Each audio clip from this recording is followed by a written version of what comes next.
Pat McAfee Show. There'll be no rules for our guests, for us, for the things we can talk about. Yes, speaking his mind. I've never had a problem expressing my opinions or my thoughts or anything like that. While being relatable. I haven't had that manufactured fake-ass celebrity that a lot of people have whenever they go on those big networks. I've had a chance to really build my crew, build my following, build my audience. And ridiculous. What am I supposed to do? So I'm supposed to look at something that I can definitely afford and say, nah. Is that what I'm supposed to do? The Pat McAfee Show starts in 3, 2, 1. Good afternoon, beautiful people. It is December 31st, 2020. Happy New Year's Eve. Yeah! We made it! Yeah! Shout out to Twine for that beat drop there. Yeah, this is the last show of the year. See you next year. New year, new me tomorrow. All right. Enough of the bullshit. I can't believe we're here. You know, there was times this year where a lot of things happened, not only in the sports world, obviously, which is where we live, but in the world.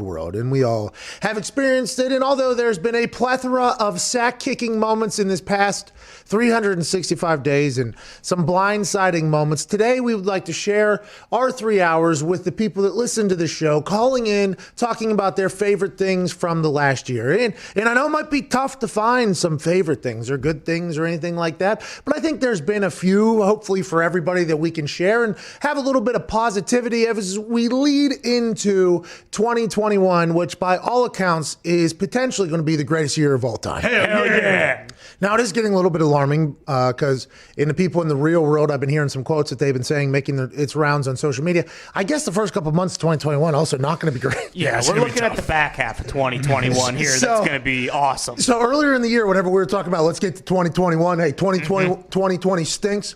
From what I've been gathering, and I am no scientist nor person that really has a feel of the pulse of what's going on in the real world. From what I have gathered, we're about 3 months away from the real 2021 that we want to get to. Yeah, exactly. So tonight, whenever a ball drops wherever it is, when the clock strikes midnight and it turns to 2021, what your mindset should be, although tomorrow might not be different than today and next week might be the same as this week, know that better days are right around the corner in 2021. In the new year, new me bullshit thing that everybody says, maybe this year is a year where you do one of those. Maybe you leave some bullshit in 2020 that you don't take to 2021. I think 2020 has been a year where we can all be incredibly grateful for maybe the little things that got taken away from us out of nowhere.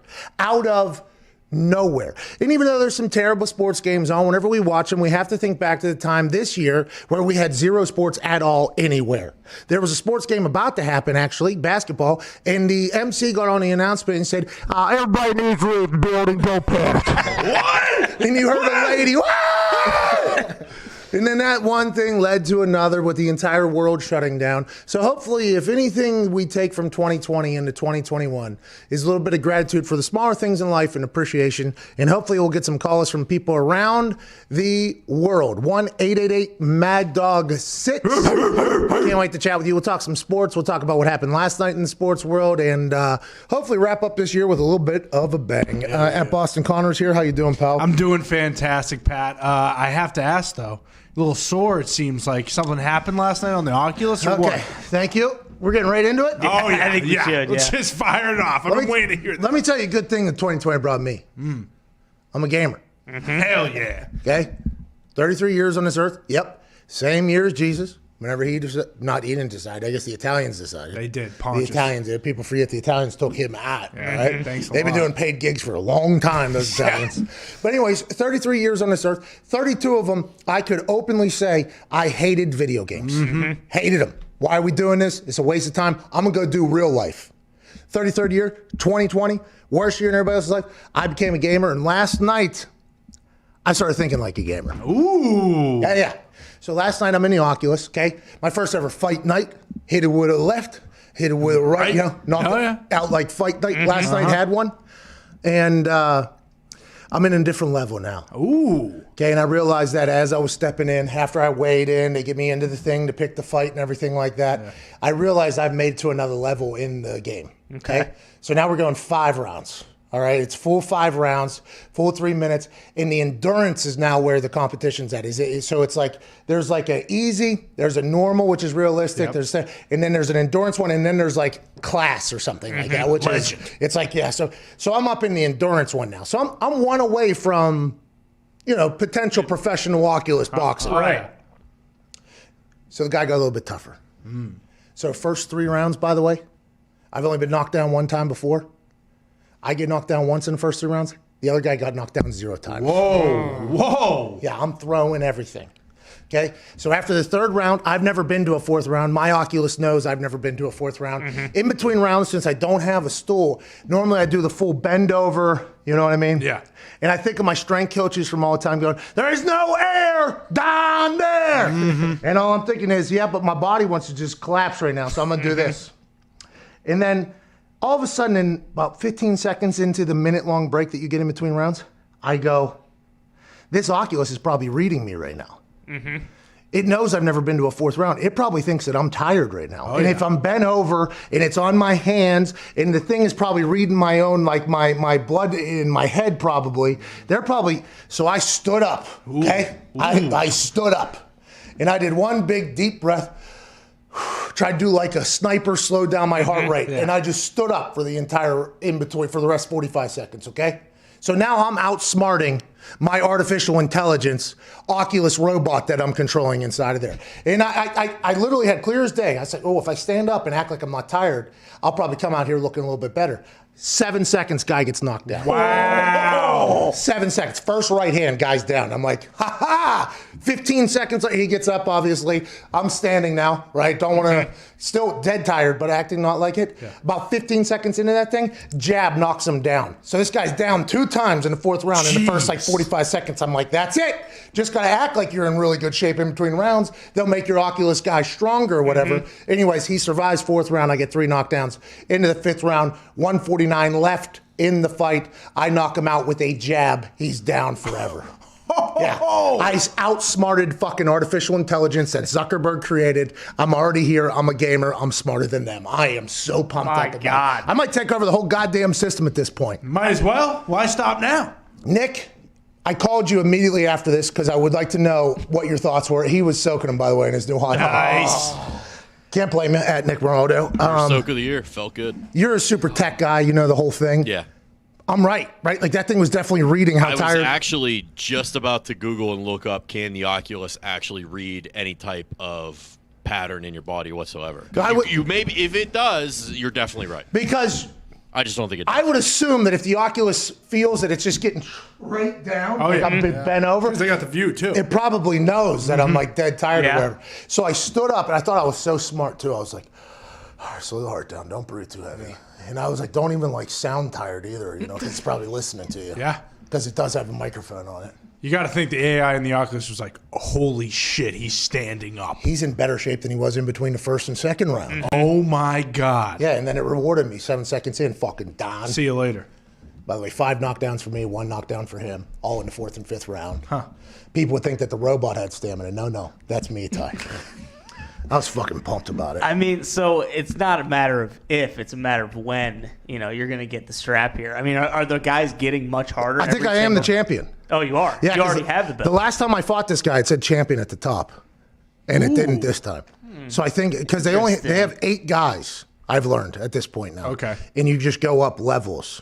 Right, because yesterday morning when I went in there, they had me fighting the same guy that took me, this same guy, Moneymaker guy. Edward Price is his name. Ooh, Eddie. Out of London. Eddie Price, tough son of a bitch. He is a tough son of a bitch, and he's tall, too, this son of a bitch. He's tall. I almost went out there to have my Oculus re-measure me for how tall this son of a bitch is. I think there's no way I'm fighting a 6'8" guy, but I think Edward Price is 6'8". The last time I fought him, it said champion. Then I went back in there yesterday morning, and I wanted to fight, and normally I can push to my next guy who would have a next poster of who I'm fighting, and it didn't let me go any further. It was the same guy. I was like, so did it not count it?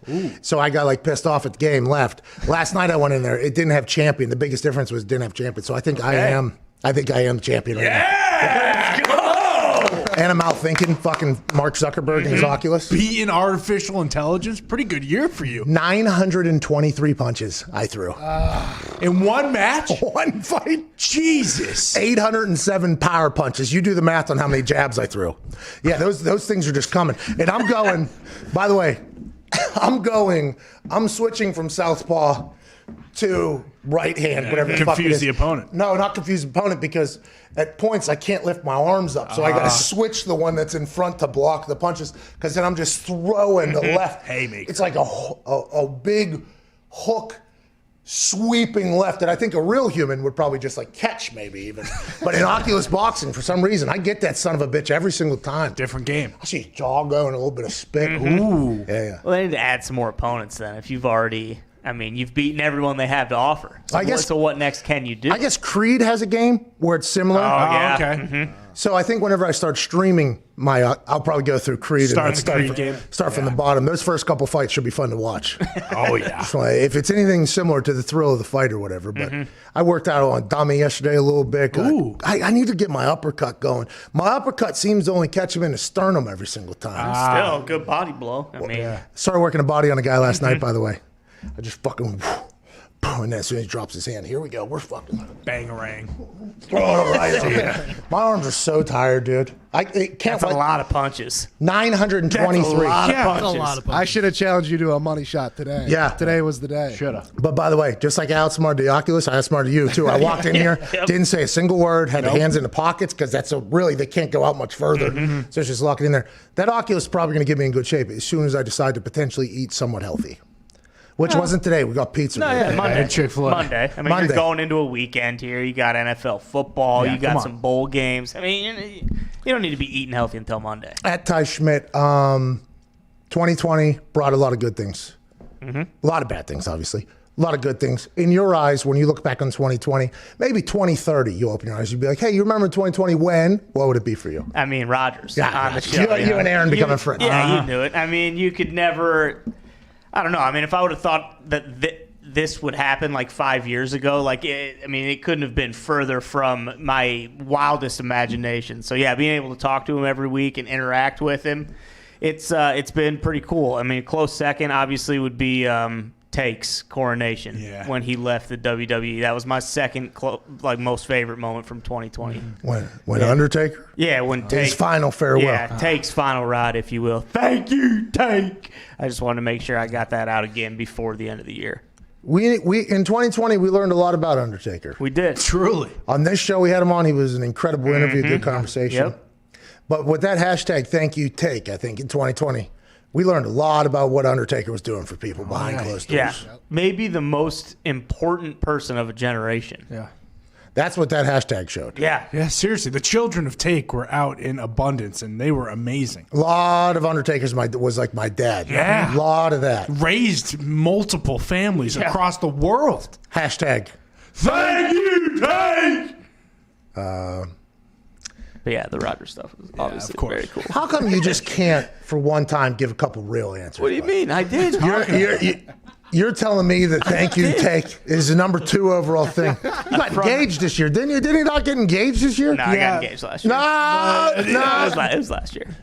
It was last year. So this year actually was bad because you guys had to move the wedding. Yeah, but no, I'm racking my brain right now. And I can't think of anything that surpasses Take at number 2. I really can't. No. If someone else has something, I got something. Getting a bag of money was pretty sweet. that was pretty good. Oh yeah, fucking thank you Take, huh? Thank you, Take. Oh, Actually, Paul, no. Thank you 10 Take. Yeah. cameos Yeah. From Take with Yeah. that. Oh, yeah, 50K, yeah. so It was. Thank you, Foxy. Jesus Christ.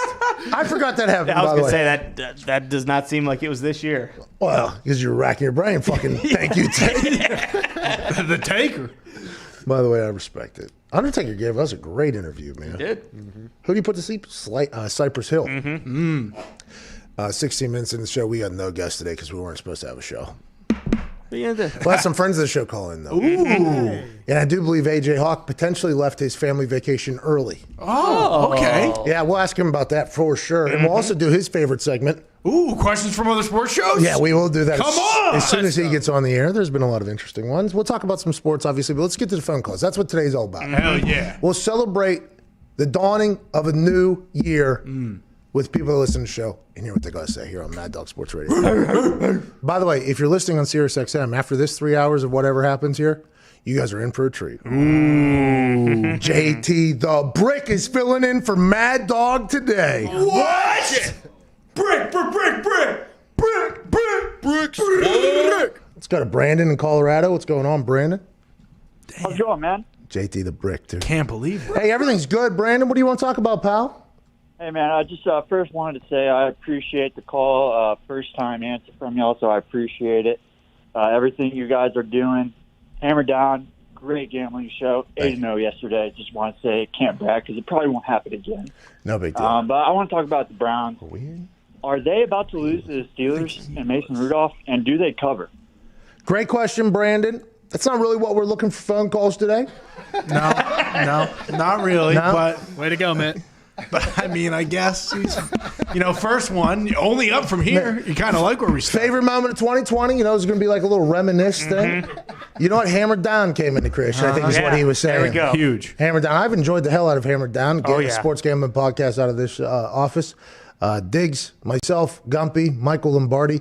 Gumpy, although his NFL stats, record will not showcase how successful of a gambler Gumpy has been this year. Because he bets on other sports that are irrelevant. You know what I'm talking about? Yep. College basketball, soccer, Yep. NBA. I mean, he's right now generating a lot of capital. Oh, yeah. Gumpy, how do you feel about your bowl game bet so far? Bowl game's not bad. We got Tulsa going right now, plus 1.5. Okay, Hammer. We'll check up see how Gumpy did. Last night, we knew Oklahoma was going to win. Yeah, I can't believe that was a rough outing for Trask. That hurts. Well, the Trask situation last night, for those that didn't watch, Florida played Oklahoma.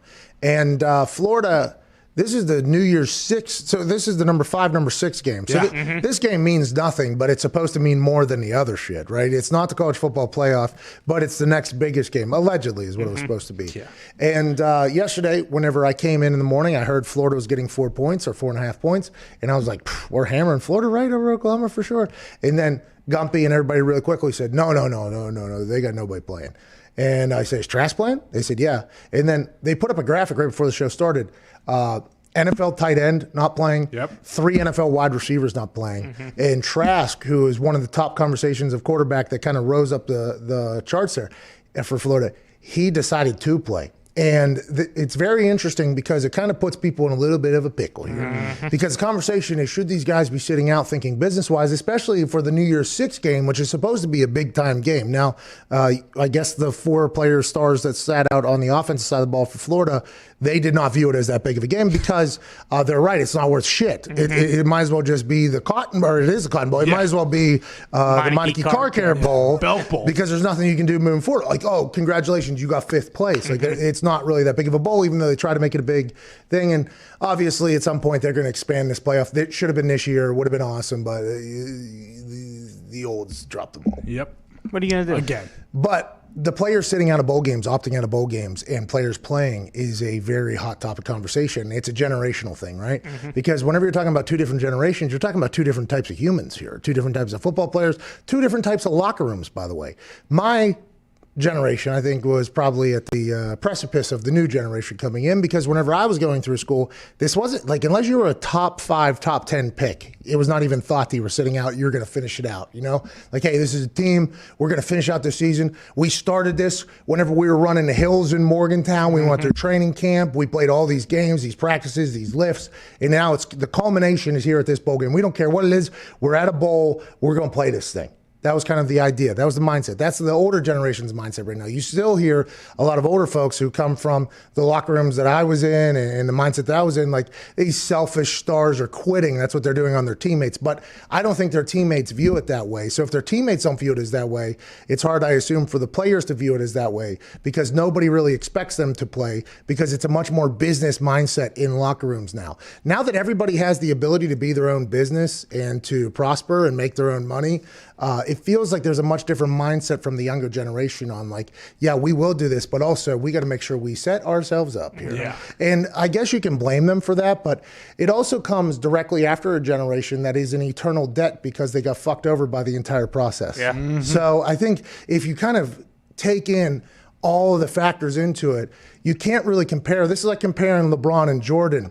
Oh, you're going to hear older players talk about how this is what it was like whenever we were in that, so these guys can't do it. But it's a completely different locker room now. It is a completely different world. And to be honest, the Trask situation, throwing 3 interceptions in the first quarter as a quarterback that was very hot, especially coming off of that Alabama game. Yeah. Kyle Trask, if you're Kyle Trask people, I assume they were telling him to sit out, especially if everything you potentially need to be successful is choosing not to play. I don't know, but I respect the Trask play. Yeah. Okay? I respect the fact that Kyle Trask played yesterday, even though his stud tight end, 3 wide receivers are out. Playing with guys wearing number like 44 out there or whatever. It is just one of those things where it's old school versus a new generation, and it's 2 different mindsets completely. So I think we should just stop the conversation because it's impossible to compare the two because we're in 2 very different worlds right now. Do you think that like significantly drops him out of the first round, or is it just he's just later on in the first now? I think it significantly entrenches the younger generation into the thought that we're not playing in these fucking games that don't mean anything. Kyle Trask is going to be a story if he does drop, right? If he does drop at all, you're going to see next year 4th rounders, 5th rounders. Like, did you see Trask buried himself? He was, and that's just it's going to continue to evolve, which is going to continue this conversation that is going to take place between 2 different groups of humans, which is 2 different generations. Yeah, I don't think he's necessarily going to drop out of the first round, but he lost millions of dollars last night, probably. I mean, there's really no other way to, because they were talking about him going in the top 5, you know, and I didn't get to watch every pick he threw. Was it bad balls? First one was a pick 6. The second one was off a guy's hands, and then the third one was actually in the red zone, trying to throw a touchdown, picked off in the red zone. Oklahoma ball the other way. Because I'll be intrigued to see how scouts or GMs who might have liked him review that, right? Yeah. Because they also probably appreciate the fact that he went out there and played. Trying to make a play, No, not just make a play. He went out there and played. You know what I mean? Like that is, there's some GMs that are going to be like, come from that old school mindset that they're like, this guy at least chose to play. You know what I mean? Which, he shouldn't have. I think we all realize at this point, especially whenever you see all your weapons around. So that'll kind of off balance. I assume there are some people that maybe dropped him a little bit though, which goes to your point in that whole thing. Which in the future years, people are gonna be like, don't pull a fucking Kyle Trask. Yeah, but he'll be perfect in Chicago. I mean, he'll look very good with that Bears helmet on. Bear Don. Zito, we hope you're all right, bub. Love you, Z. Hang in there, Z. Let's go to Adam in South Dakota. What's going on, Adam? Hey, Pat, long-time listener. Love the show. The boys, the brand, absolutely amazing. You guys got a lot of people through a very tough year. You guys deserve a damn award. Well, that's what I think. Well, funny you say that because I did win a prestigious award last night. That's right, the Heisman Radio. I won also that, but I did not win that last night. Last night I actually won awards. You know, they come. I won the NXT Rivalry of the Year award. Hell yeah! Hey. Adam Cole accepted the award, which is interesting because I carried him to this award. Yeah. You know what I mean? I carried him in our TakeOver 30 match to a show stealer. I absolutely carried him. There are some people on the internet that are like, he carried me through it because it was my first match. No. If you watch that thing back, go ahead and flip that. I carried Adam. Truly. And then obviously I gifted him a War Games main event, right? You're welcome. My guys go into War Games against his Stooges. Now, did I win either of those? No, but people were calling into question what the refs were up to in those matches and everything like that. So I did win a prestigious award last night, but you're right. This show, the boys at least deserve. And you know what, boys? We'll share that NXT award as if it was just a whole year award. Wow. Yeah, how about us, dude? Congrats to you guys. Hey, thank you. Thank you, Adam. Yeah. So yesterday, guys, you guys talked about one of my favorite all-time games that I've coached, and I actually am an esports coordinator for a team. You guys absolutely butchered the crap out of League of Legends. You butchered it? We butchered? At a lull. Butchered. Adam, you knew that was coming, right? You knew as soon as you attacked the boys here a little bit, because there was a little bit of a situation yesterday where I was learnt what League of Legends was. Yep. And I had no idea what it was. It was originally compared to WoW, World of Warcraft, which my brother and I lost a friend for 4 or 5 years to that game.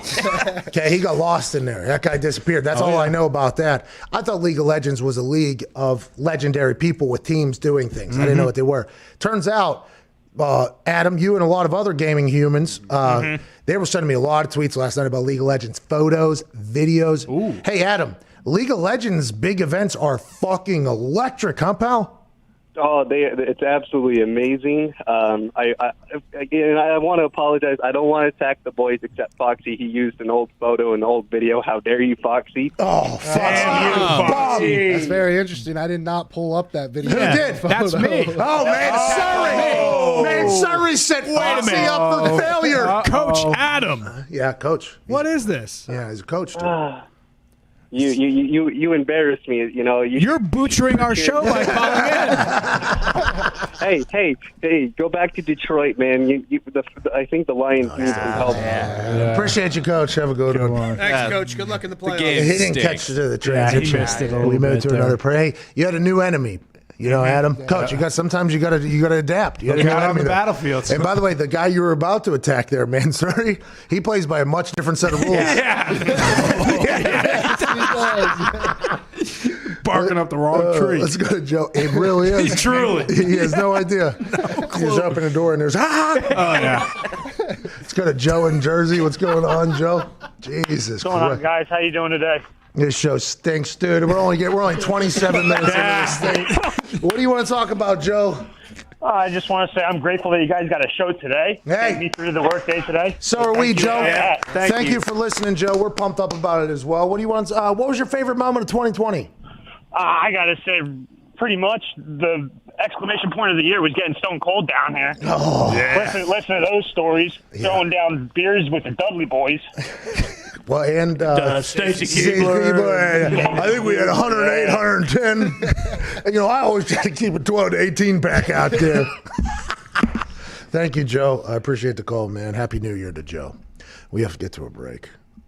If you're listening or watching, this is probably what today's show is going to be. Know that we are not going to adjust anything, just like Adam and his attack against Foxy, which was supposed to be against Mansuri. Yeah. We're not changing anything during this break. No way. We're going into the corner. We're not outsmarting the Oculus. No. We're not changing anything from the first half to the second half, even the first quarter of the first hour to the second quarter of the first hour. There's no chance of that. Hands on knees. At all. We're supposed to be off today. We were.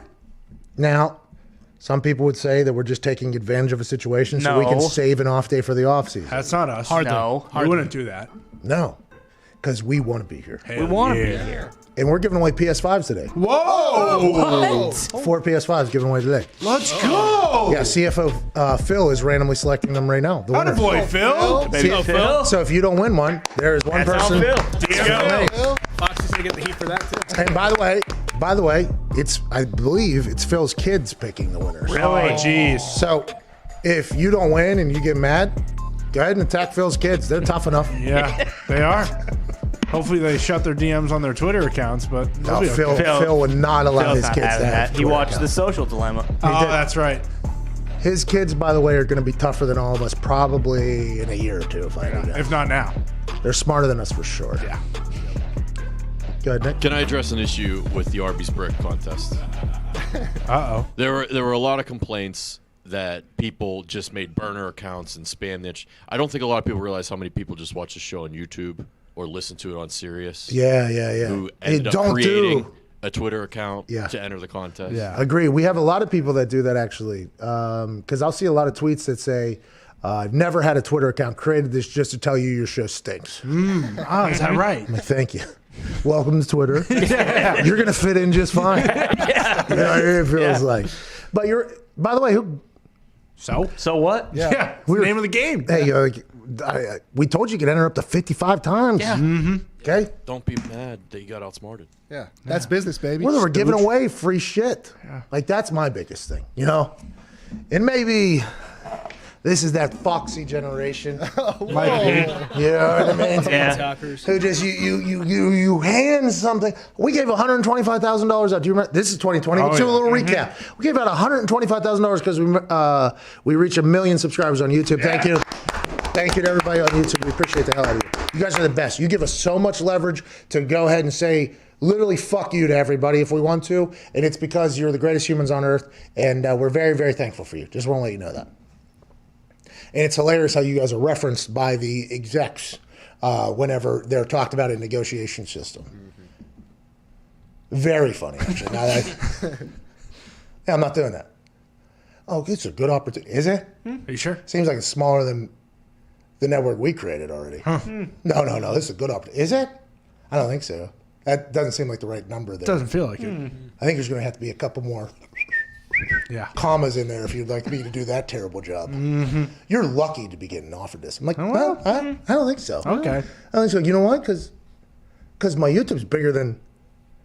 And my YouTube have a great group of humans following on there. And they're riding, you know? So your people seem to be a little bit smaller. You guys like 300. That's cute. Hey, that is cute what you guys got going on. Nice. Hey, listen. It's adorable. Guys. Go get one. Yeah. But anyways, so we gave away $125,000 because we did create a YouTube channel that has 1 million people following it, which makes no sense. We don't understand it. We're very thankful for it. And I give $125,000 away. I don't think I heard one. I did. I heard a couple thank yous from the people that won. I might have got 2,000 fuck yous. You didn't randomly select that money. Yeah. Oh, yeah. Well, you shitting me? I was like, did you not watch the screen? We were literally, hey, I died! Bang. As random as it gets. Then we give away $500 in Arby's gift cards, and people are mad about other things. It's rigged. I knew it. And by the way, whoever Phil picks for these PS5s, man, people are going to be pissed. Oh, yeah. Live it. And it's kind of cool, actually, the way we've kind of put a buffer around this, because I did pawn it off on Phil to do it, and then Phil pawned it off on his kids. Yeah. Hey, genius. Smart. Delegating. That is delegating responsibility. So if people attack me, I'm going to be like, no, you should go after Phil. And Phil's going to be like, me? Fucking go after my kids. Get my kids. And then people who would be attacking for that will have no problem attacking his kids. Yeah, see, I don't see why they don't attack the people who win. They're the ones that stole the opportunity from you. Yeah, get mad at them. Yes, get mad at the people who won your prize. Or don't get mad at all. Yeah. Know that there's going to be a lot more giveaways, just strictly because I'm not supposed to have the money that I have. I was just going to say, you've given away over $1 million this year. For sure. You gave us $500,000 in the office. You gave the Barstool Fund $200,000. Oh, yeah. You gave away the $125,000, and then all the other shit I'm sure you had in there. I mean, those PlayStations were probably $10,000 each. Yeah. So, I mean, it is over $1 million. It's gotta be. In 1 year. We were supposed to give away 5 PS5s, by the way, and that was the plan. It was. But turns out we bought 6 of them. 2 of them were not legit. No. We got 4, so we're giving away 4 PS5s. All right. All right, let's get to a goddamn break. Oh. Let's go. Let's go to a break. Let's go. Let's go. And make another Twitter account if you want to win the damn contest. More phone calls on the other side. Remember, phone calls. Hi, how's it going? Good, how are you guys? Maybe don't even say that. No, right to the point. Okay, so here we go. I'll answer. Hey, insert name here from insert state here. How you doing? I'm good. I think my favorite moment from 2020 was boom. Hit it. Thank you guys. Or fuck you guys. Whatever. If you get on, whatever you gotta do. And then, all right, see you later, man. And if we have follow-ups, we'll hit it right there. Let's go ahead and motor through these. This is going to be awesome. What do you say? Let's celebrate 2020 today. This year stunk. Yeah. In 2021, early glimpses at it, that sumbitch is gonna stink too. It's going to blow. But at some point in the next 366 days, we'll be living in an awesome time. Hell yeah. So let's celebrate the little victories that 2020 had, shall we? Yes. 1-888-MAD-DOG-6. We cannot wait to hear from you. This is the Pat McAfee Show, Thursday, December 31st. Happy New Year's Eve here on SiriusXM.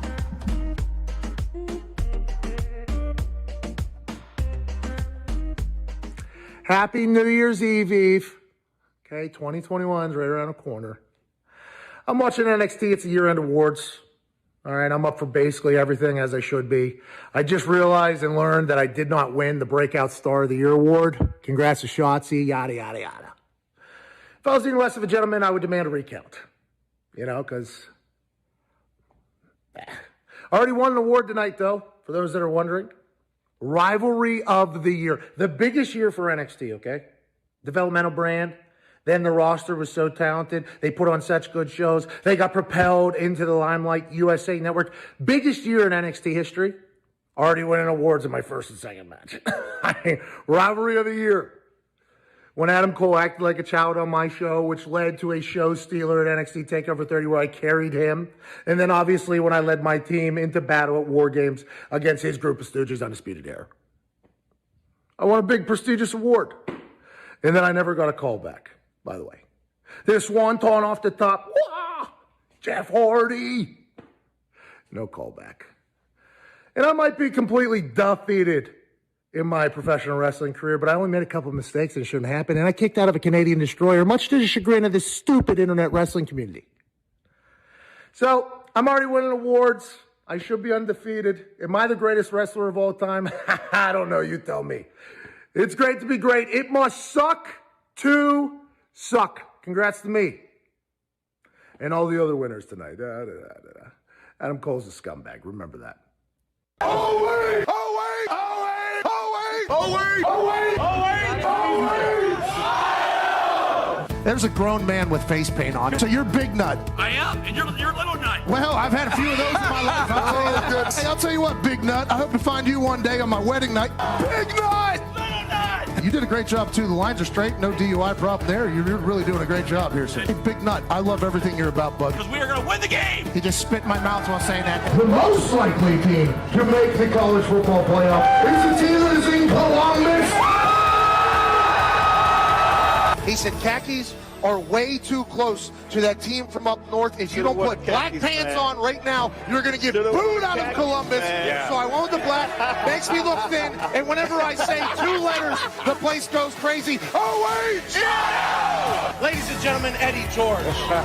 That offense, though, led by Justin Fields. He has 41 touchdowns accounted for, only 1 turnover. I don't know how he isn't the Heisman favorite right now. Well, he certainly has a chance to make a stick at that today, certainly next week. He's supposed to be in Penn State native Lion. And then Mike McQuarrie told me I wasn't Penn State material. Okay, Herbie was your quarterback. He was a senior. You were a freshman. What was he like as a teammate? Oh, he was great, man. Big shoulder pads.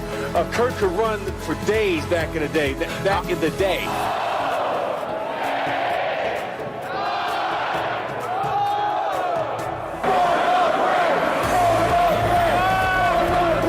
have a guy that can break every single bone in my body. Steve, how you doing, boss man? They're down 6-1. She wants to flex on the gram. He says, lady, we are getting slaughtered by the Pittsburgh Penguins. No. Do I do it too? I thought I need to do this.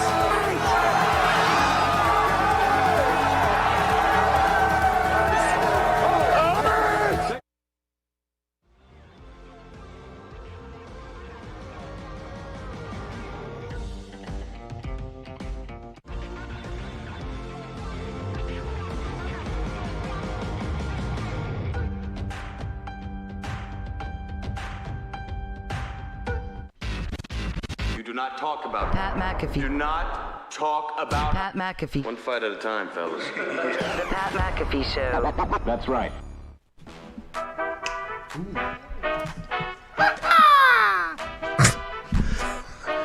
That guy just made that sound? Uh-huh. Put up some bullshit old League of Legends film yesterday. Yeah. That guy. Right there. Welcome back to the Pat McAfee Show. New Year's Eve here. December 31st, 2020. Whoa. By the way, as you can see if you're watching on YouTube, my spray tan is finally coming off. Oh, yeah. Son of a bitch. See that? It kind of looks like... It's a good striation. Yeah, it's kind of interesting. It's like a... It is wild. I need to do it on the abs, maybe. Just, you know what I mean? Oh, yeah? Get a little shadow. Yeah. With that Oculus boxing, I think if I just choose to not eat, something shitty every single meal, I could get into shape pretty quickly. Yeah, but it's so good. It is so good, yeah. Hey, that pizza we just had. I was going to say, I just smelled it walking out there. And Did you? Yeah, I didn't grab another one, but I wanted to. Oh, yeah, you went and grabbed your water pipe that you just slaughter every No. single day. Todd. You got some nerve. Me? Yeah. Me? What did I do? Yeah, you know Oh, damn well. Yeah, all right, let's go to Joey in Tennessee. What's going on, Joey? Hey, what's up, Pat? Hey, just hanging out, Joey. How you doing, man? Hey, doing great, man. My favorite time of 2020, man, was you jackasses coming on Mad Dog. So. Let's go. Hey, thank you, Joey. What do you do for a living? Man, I run a metal shop, man, that makes all this shit for buildings around fucking Tennessee, man. Hey, well, I appreciate you, man. Pretty kick-ass job. Hey. I used to be a kicker back in high school, you know. Oh, soccer style, straight on. Yeah. I'm a single, straight on. I'm a single father of 3 kids, man, and my oldest one, 12 years old, played soccer. And I was like, get away from that fucking queer shit, man. Joey. I had the finger sitting on it. We apologize for what Joey just said. Legit. actually, 100% do. I should have known what was coming there. Didn't literally just met Joey. Literally just met And Joey. you were quick on the trigger to begin with. Well, I was literally hovering ready. over. Yeah. Because whenever we were on Sirius, whenever we were back on Barstool Radio a couple years ago, there was a caller that we had, John from Georgia. Okay. And John from Georgia was maybe one of the most electric callers in radio history. Now, Gumpy obviously got a job from his calls. Gumpy's calls were always awesome, had a different. But John from Georgia, whenever he called in, he always had a story that was ready to go. He had a take of some sort that was probably not that well thought out, but whenever he delivered it with his southern draw, it was next level. I had to ban him for like a months at a time. So hey, you got a 2-week ban for what you just said. Can't say that. So Joey, single father of 3, we teach your kids different things. Come on. It's 2021, Joey. 2021, Joey. Let's get better. Let's get better. Let's go to Chase in Wisconsin. What's going on, Chase? Hey, what's going on, Pat? Hey, just hanging out. What do you want to talk about, bub? Yeah. So I graduated from UW-Whitewater, and I was wondering why the fuck did NFL kicking camps go to such a small school? And while you were there, what was your favorite bar? You know, there's a one that he's talking about University of Wisconsin Whitewater, which is where Cole's kicking camp is. And I don't know how Jamie Cole started going there, but it just became a place where everybody was flocking to, that if there were kickers and punters. The way I started going there was Connor Lee, who was Sean Lee's brother of the Dallas Cowboys. He was the kicker for Pitt. I actually played soccer with the Lee brothers growing up, okay, both Connor and Sean. And I never went to kicking camps because you know, I didn't really always get along with kickers, because I think back in the day that was kind of the thing. Not that I was like a super alpha, you know, whatever. I just it wasn't my style the way, you know, because kickers are normally like super dialed in, super focused, not people. I was like, I'm not going out to some camp in the middle of fucking nowhere, first of all, to hang out with a bunch of kickers and punters. And Connor's like, you got to go, I'll pay for, I think Connor Lee even said, I'll pay for you to go or whatever the first time. And he didn't end up doing that, but he like forced me to go almost. And I loved it. It was so much. I learned so much. It was the first place I saw somebody do something with a football that I didn't think I could do. When I saw Thomas Morstead out there, Tim Masthay I met out there that day. It was like Marquette King was out there. There's like, I think at one point we maybe had like 15 of the punters in the NFL just all at this one camp for like 3 days at University of Wisconsin Whitewater. And nobody knew what we were doing because it's kicking and punting, so nobody has a clue. But every once in a while, some of the locals would just look out there. And I used to have, there's balls getting punted like 90 yards. There's just like massive balls going, and nobody has a clue what's happening. And then at night, we go shut down these bars. And I'll tell you what, it was a blast. There's one that has the punching bag thing on it inside of it. Do you know which bar that is? I assume it's more than one. There's like 2 or 3 of them that have that. There's a college pub, and then there's Cheap Shots, and then there's, I think, 4 might have one. Yeah, Cheap Shots was the spot. Thank you, Chase. Cheap Shots is where I went. Hell of a name for a bar. I had the record, I think, for a few years. Probably still got it. 900 and something. That's pretty good. Led into my Oculus. Yeah, I was going to say. Foreshadowing. I always had a very heavy right, by the way.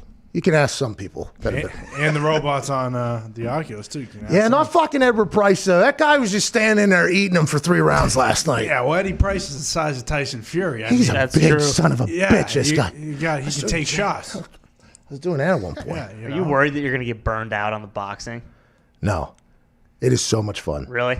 I mean, I don't know. I mean, I feel like we need to get a weapon in your hand. Oh, well, so my lady downloaded a game that's a roller coaster game you sit on with a gun. Ooh. So then you're shooting things that are going down the roll while you're doing a roll. Probably motion sickness, like. Oh, yeah, that's going to be tough. That's going to be tough. Sam's going to be puking all over the place. That was a bad game, I think, to download now that I think about it. Might have been.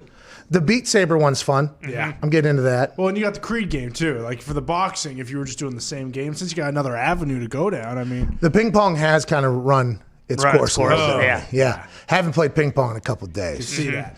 The issue is whenever you accept a game against somebody, you have no idea what you're getting on the other side. Am I getting Forrest Gump over there? Or am I getting some fucking slapdick down there? You know what I mean? Yeah. So before that first serve, if you're not the one serving, like you literally have no idea what's coming the other direction. And I guess they have a scoring system. I haven't been able to figure it out because my score was above somebody that came in and just fucking was unbelievable at ping pong. So I think that is something I'm kind of maybe a little bit over is the ping pong. But I'll get back into it. Yeah. I'll get back into it. The Oculus is cyclical. It's just like football. It is life. Yeah. Oculus is just like life. Yeah. Life is cyclical. That's right. Which means when we get to 2021, expect some of the same things, but let's not be scared to break some habits. Okay. Yeah. Okay. The cyclicalness of a cycle can continue with a couple things cut out of them. Like a rotary. Right? I mean, that's the way it goes. Yes. Let's go to Patrick in California. What's going on, Patrick? What's going on, Pat and the boys? Just hanging out, man. What do you want to talk about? What's your favorite thing of 2020, pal? Honestly, me being a Packer fan, it had to be you guys bringing Aaron Rodgers on Aaron Rodgers Tuesday, man. Oh, really? Well, we are very thankful to do it. Some people say we've become a big Packers show because that's the case. And I want to let people know this. The Packers are the best team in the NFC. We are a football show. We just so happen to have also the NFL MVP from that team on our show. We're going to talk about the team that's the best team we think in the NFC. Why would we not talk about it? So those people can get off our ass, because I have absolutely loved learning about old Aaron Rodgers this year and being a Packers fan this year. I mean, what do you want, a bunch of guys from like the Falcons on the show? Oh, could you imagine how much that would stink? That's what I'm saying. Like, those guys don't want to do it either. They're getting their asses beat. I mean, what?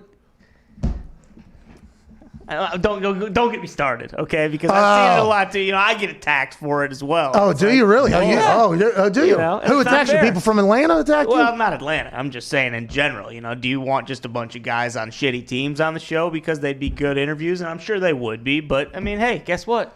So we get a couple more Packers players than other teams. And Steelers, which by the way, just so happen to be in the AFC and the NFC right there at the top. They're winning. So, I mean, next year, do we hope Aaron Rodgers Tuesday continues? Absolutely. Yeah, perhaps. Are we 100% sure it's going to? No. Are we 75%? No. Are we below 50%? Maybe, you know, on whether or not Aaron Rodgers Tuesday happens again. But if it does, I assume if Aaron Rodgers is playing for the Pack, whatever team Aaron Rodgers is playing for, their team's going to be good. Exactly. So we're probably going to talk about that. Yeah. Is he going to play? Yeah, okay. You said before the show, you know, we won't do it until the end of the season. You're right. I did say that. I forgot that we weren't talking about that. Yeah. But in the year-end review video, you know, it kind of gets thrown right in the face. I know. It does. Well, we can address that then. Foxy put together an incredible video, by the way, that recapped the 2020 year. I'll probably be putting it out. We'll show it live on YouTube immediately after this show, but I'll probably put it out on social tonight, 7, 8 o'clock, maybe 9. Depends on whenever I get into it. Maybe 10. Maybe 10. Maybe 11:30. All right, let's go to Jared in Kansas. What's going on, Jared? Hey, what's going on, Pat and the boys? Hey, just hanging out, man. How are you? What was your favorite moment of 2020? Well, even though this year was like the worst possible year to be a teacher ever, won Teacher of the Month twice. Wow! Attaboy, Jared! Let's go! Yeah, how you doing? Keep it moving. Not really big deal. They gave me two $25 gift certificates that were both expired. Not a big deal. Hey, that's the school system, baby. Good win. Hey, thanks for serving. Thanks for saving our community, dude. Well, I had a student who on my end of semester evaluations put that I was the Steve Kornacki of Zoom teaching. Wow. So you were pretty animated. Boys for bringing that into those boys, because there's no way they were seeing it on their own without knowing how hype he was without your help. Oh, okay. So we introduced his class to Steve Kornacki, and then they, in turn, because of their appreciation for Mr. Jared in Kansas, they said, hey, Steve Kornacki is you, pal, which I like a lot. What's going on? Hey, we have a friend of the show on. Who called in? Oh, shit! Double M! Oh, we got to turn you up. Your woo sounded too good, too. I could hear the kind of the beginning of it. He sounded like an owl a little bit. Didn't get the full... Oh, yeah, there's an owl in the back. I don't do New Day, Pat. I only do legends like Ric Flair. Okay, all right. So you sound... I don't do the hoo, hoo, hoo, hoo. I just do woo. Mark, how you doing? Are you live today? Are you going live today? Yeah, no choice. Because you went to Vegas last week. Well, no, the Browns, their COVID thing. There's talk from the lesser lights in Pittsburgh sports radio. Well, if they push the game back to Monday, the Steelers should forfeit. Yeah, like there's going to be a forfeit in the NFL in a game that means something vis-a-vis the playoff scenario. But, yeah, I am on air, and I got to tell you, COVID's really coming through in a big way because it gives a talking point to this Steelers-Browns game. Otherwise, it's just a non-game here in Pittsburgh. All right, Mark. It has come out. I'm not rooting for COVID, Pat. Yeah, well, I made you flinch already early in the appearance. No, you didn't. No, you didn't. I did not flinch. I didn't blink. Ah, you did. You flinched a little bit, Pat. We had Joey from Tennessee earlier. There's quite a flinch there with the way he ended his call. But, Mark, this weekend's game, Steelers are resting Marquise, TJ, Cam Hayward, Ben Roethlisberger, at least. Okay, those are just the names that have gone out. You think Mason Rudolph and the boys can get a big win over the COVID Browns, which we don't know who's going to be on the team and who's going to make it and who's not? Well, first off, we don't know for sure who's not playing for the Steelers besides Ben. I don't think any official word has been out there, but I think it's going to be Pouncey, DeCastro, Cam Hayward, and Joe Hayden for sure. And I would sit watch just because of the breakneck pace he keeps up, which, makes him miss a couple series per game. I want that guy at the top of his motor for the playoffs, even if it does cost him a career high in sacks or whatever it is he's shooting for. I don't think he's going to get NFL Defensive Player of the Year, even though he's deserving. I think that's kind of preordained to Aaron Donald, who certainly would be a worthy recipient. Now, as far as Mason Rudolph goes, he sucks and the Steelers have no chance. All right, Mark. See, you flinched again. I saw it. I did not. I said, as soon as I heard that Mason Rudolph was playing, it was kind of like live on our show when it was announced or whatever.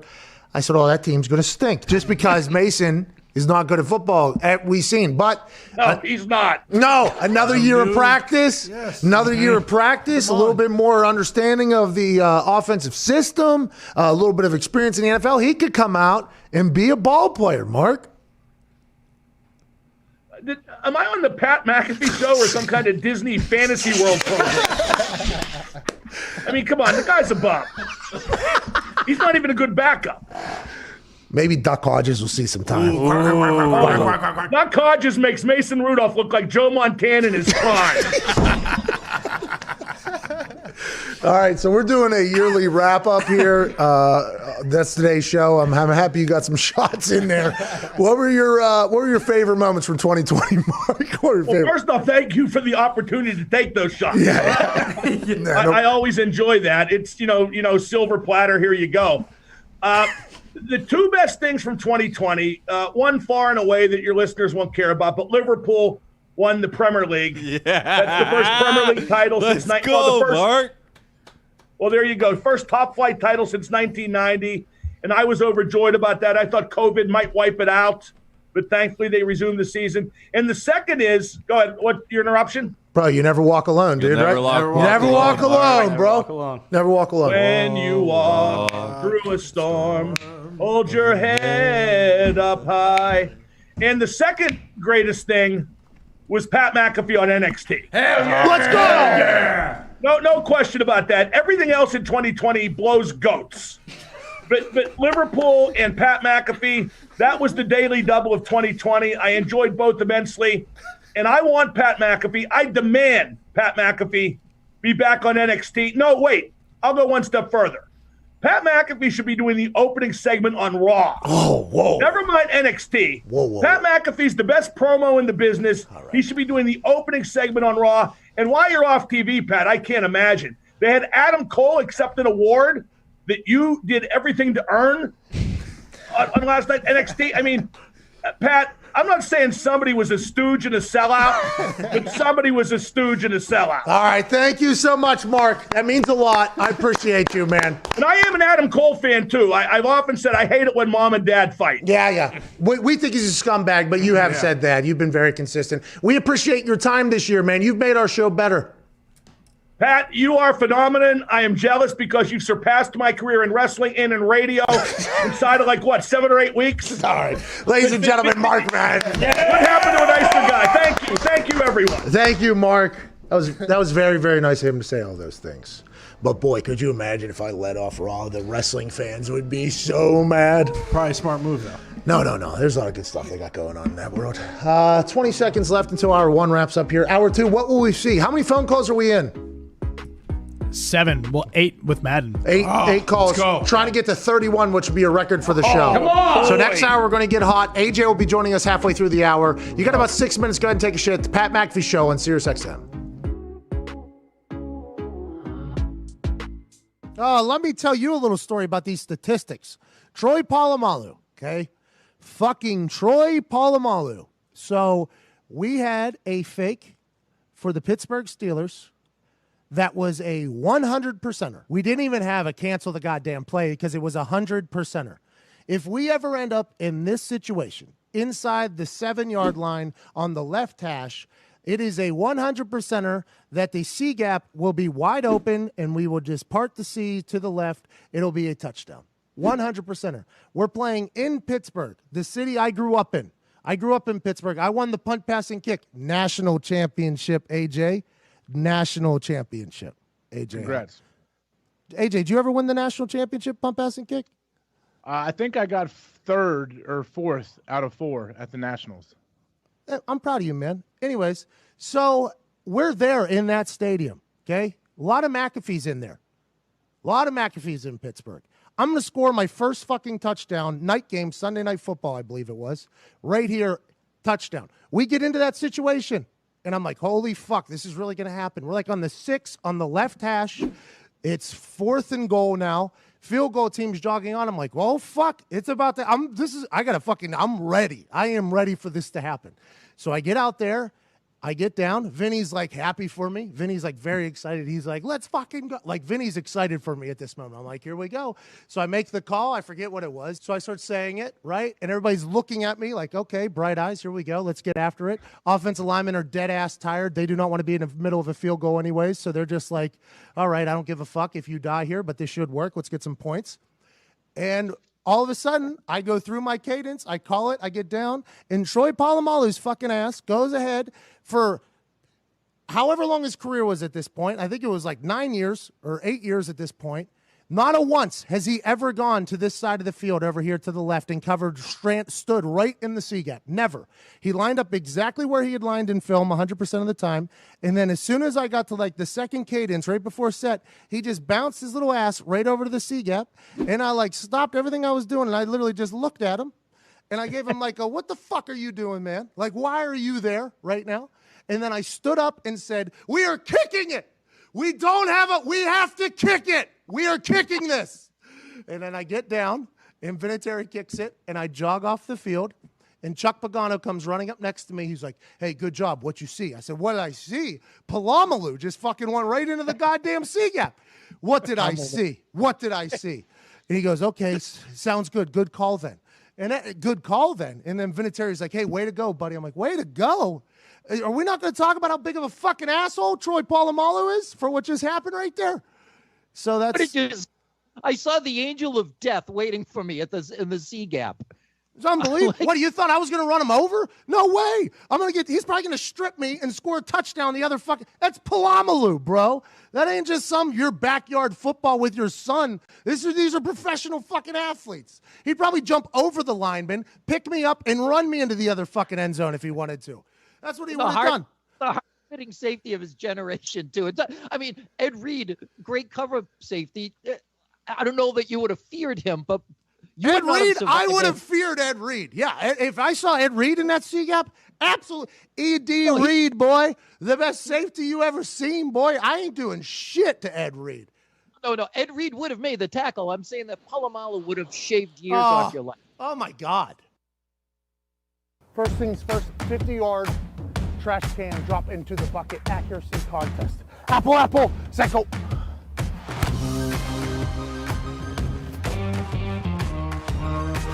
Yeah, you got it. Yeah, you got it. Yeah, you got it. Yeah, you got it. All right, let's see how easy it is to catch now with the boys.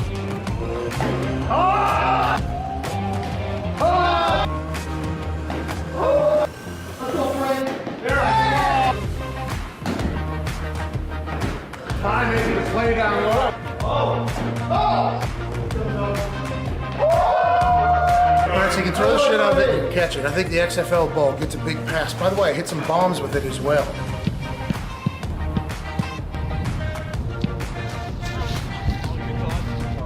Todd.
The Pat McAfee Show.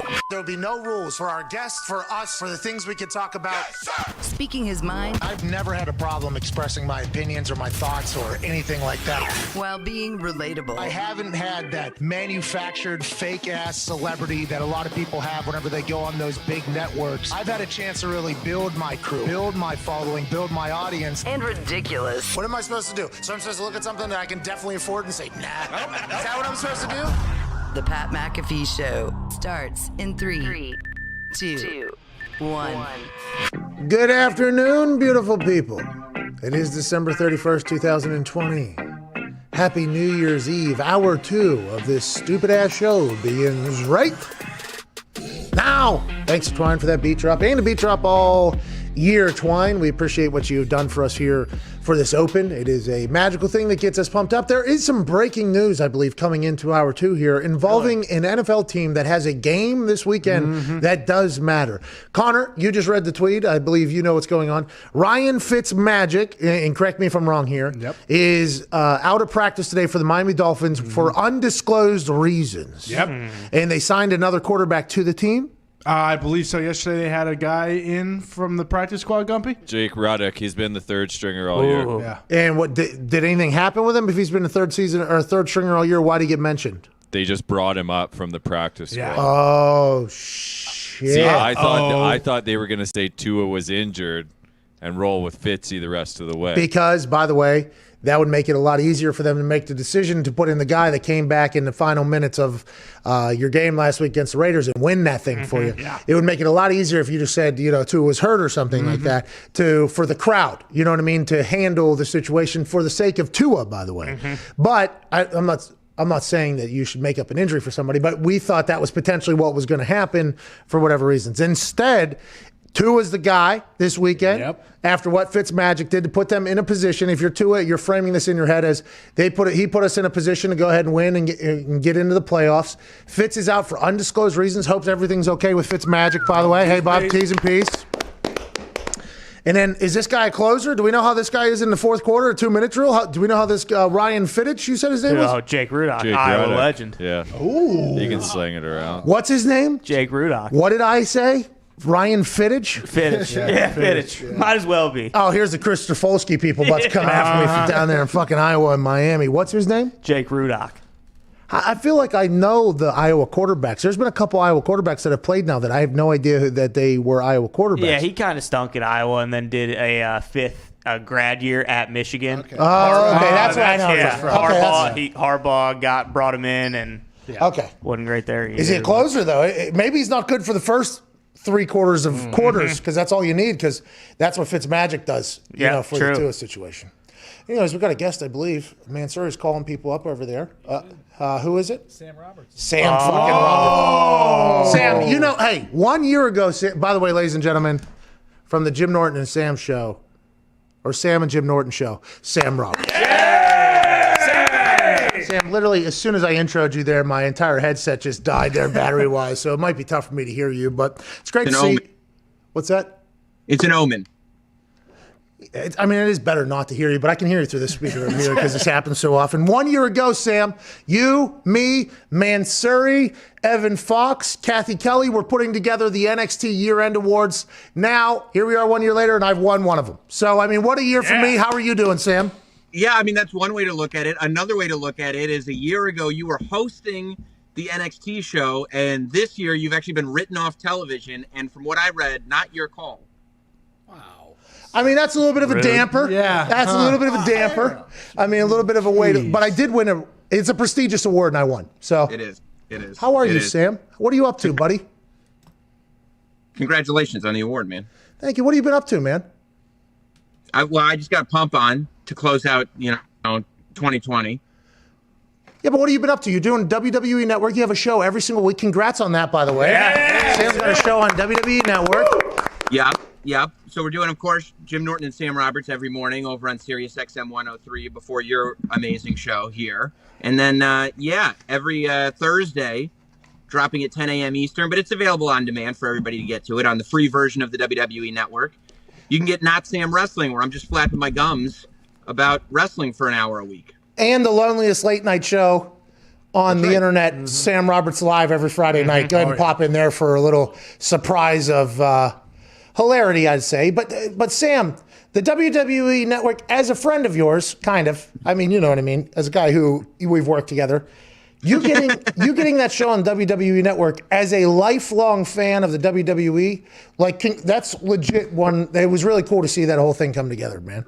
I appreciate that. Yeah, I mean, it's one of those dream come true things that you wouldn't even put as a goal because you wouldn't even think that it was a possibility that I'd be sitting there. They go, okay, how about you sit in your basement and produce your own television show about whatever you think about wrestling, and you just give it to us, and we'll put it on the WWE Network.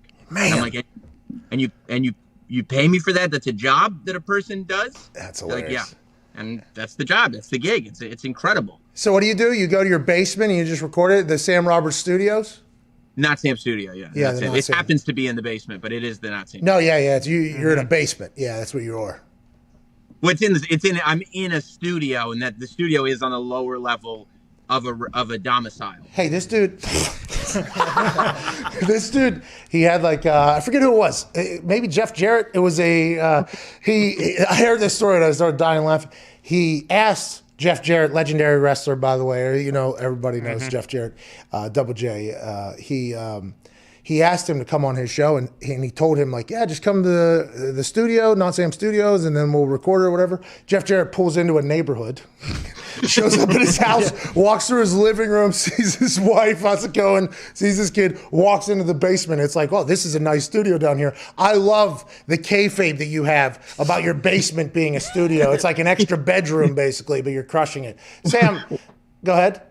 I don't want these superstars to think that I'm trying to trick them into just hanging out at my house. Smart. Like Jeff Jarrett, literally, he called me on my cell phone from my driveway, going, "Hey, I went to this address, and this is a house." And I'm like, "Oh no, studio's in the house. Come on in, come on in." That's fucking awesome, Sam. What is your mindset going in 2021 for the people? If they want to have a life like Sam Roberts, if you want to look in the mirror and see Sam Roberts in the year 2021, what's a mindset going into the new year, Sam, that everybody should have?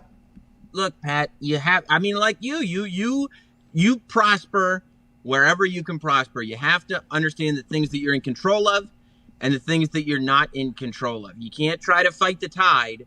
You have to understand the wave as it's coming and just try to ride that wave. How can you be successful in the circumstance that you're in? You can't change your circumstance all the time, but you can change the way you handle your own circumstance. That's what I try to do. I think that's what you try to do. And that's a way to try to be successful no matter how tough things get around you. Sam Vaynerchuk. Wow. Oh, my God. Sammy V. Sammy V. Yeah. Bro. Hey, Sam, we appreciate you, man. And I want to say, too, my favorite 2020, as a wrestling fan, seeing some football player come to the War Games and kick out of the Panama Sunrise was about as good as it gets for it's just great. The internet wrestling community was not happy about me kicking out of that. They were not happy. I saw a lot of reaction on the internet, as I was flying home from down there. Oh, yeah. And I was, by the way, on the plane laying down because I couldn't sit with the way my body was, So I'm laying in the aisle, just kind of going through the entire thing. The biggest reaction, just did a swanton off the top, there's a picture perfect moonsault, maybe, you know what I mean? Like all these things. There's a lot going on. And I ate my first chair, by the way. There's a lot of things that happened, and cage multiple times. I mean, there was a lot of firsts in there. And the most of the reaction was, that's bullshit. He kicked out of the fucking Panama Sunrise. That's bullshit. He did that. I had a wrestling expert on the podcast this week, and we were talking about how, you had a breakout year because, look, if I'm, all jokes aside, I knew that it was going to be successful when they finally unleashed you. But I think a lot of people who don't know you didn't know it was going to be successful. They were ready for it to fail. And even the people that were like, yeah, Pat had a good year. I wish he hadn't kicked out of the Panama Sunrise.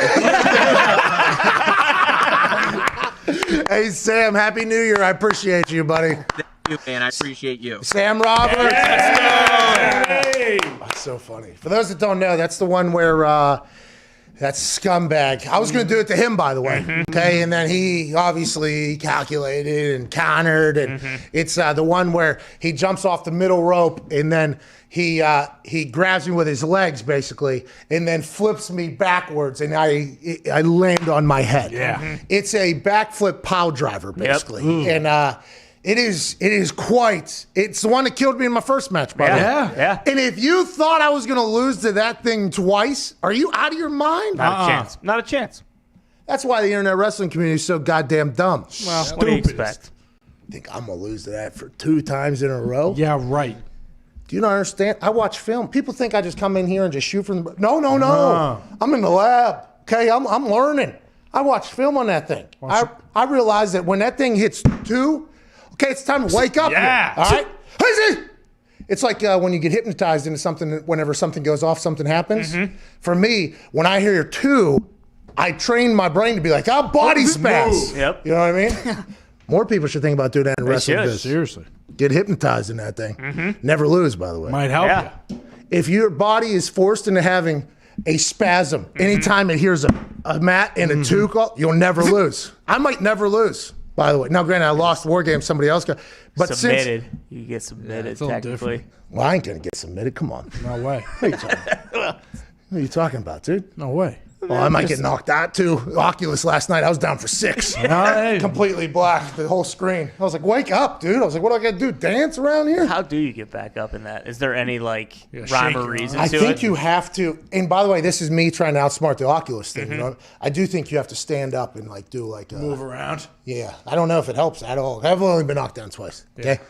How would you know? I don't know much about it. I'm not experienced in a knockdown game. Maybe when Foxy gets his game fucking ass kicked. Okay. You know what I mean? Right. You know what I'm talking about, Foxy? No, I don't. Yeah, when you're just eating Edward Price's right hand. Pow!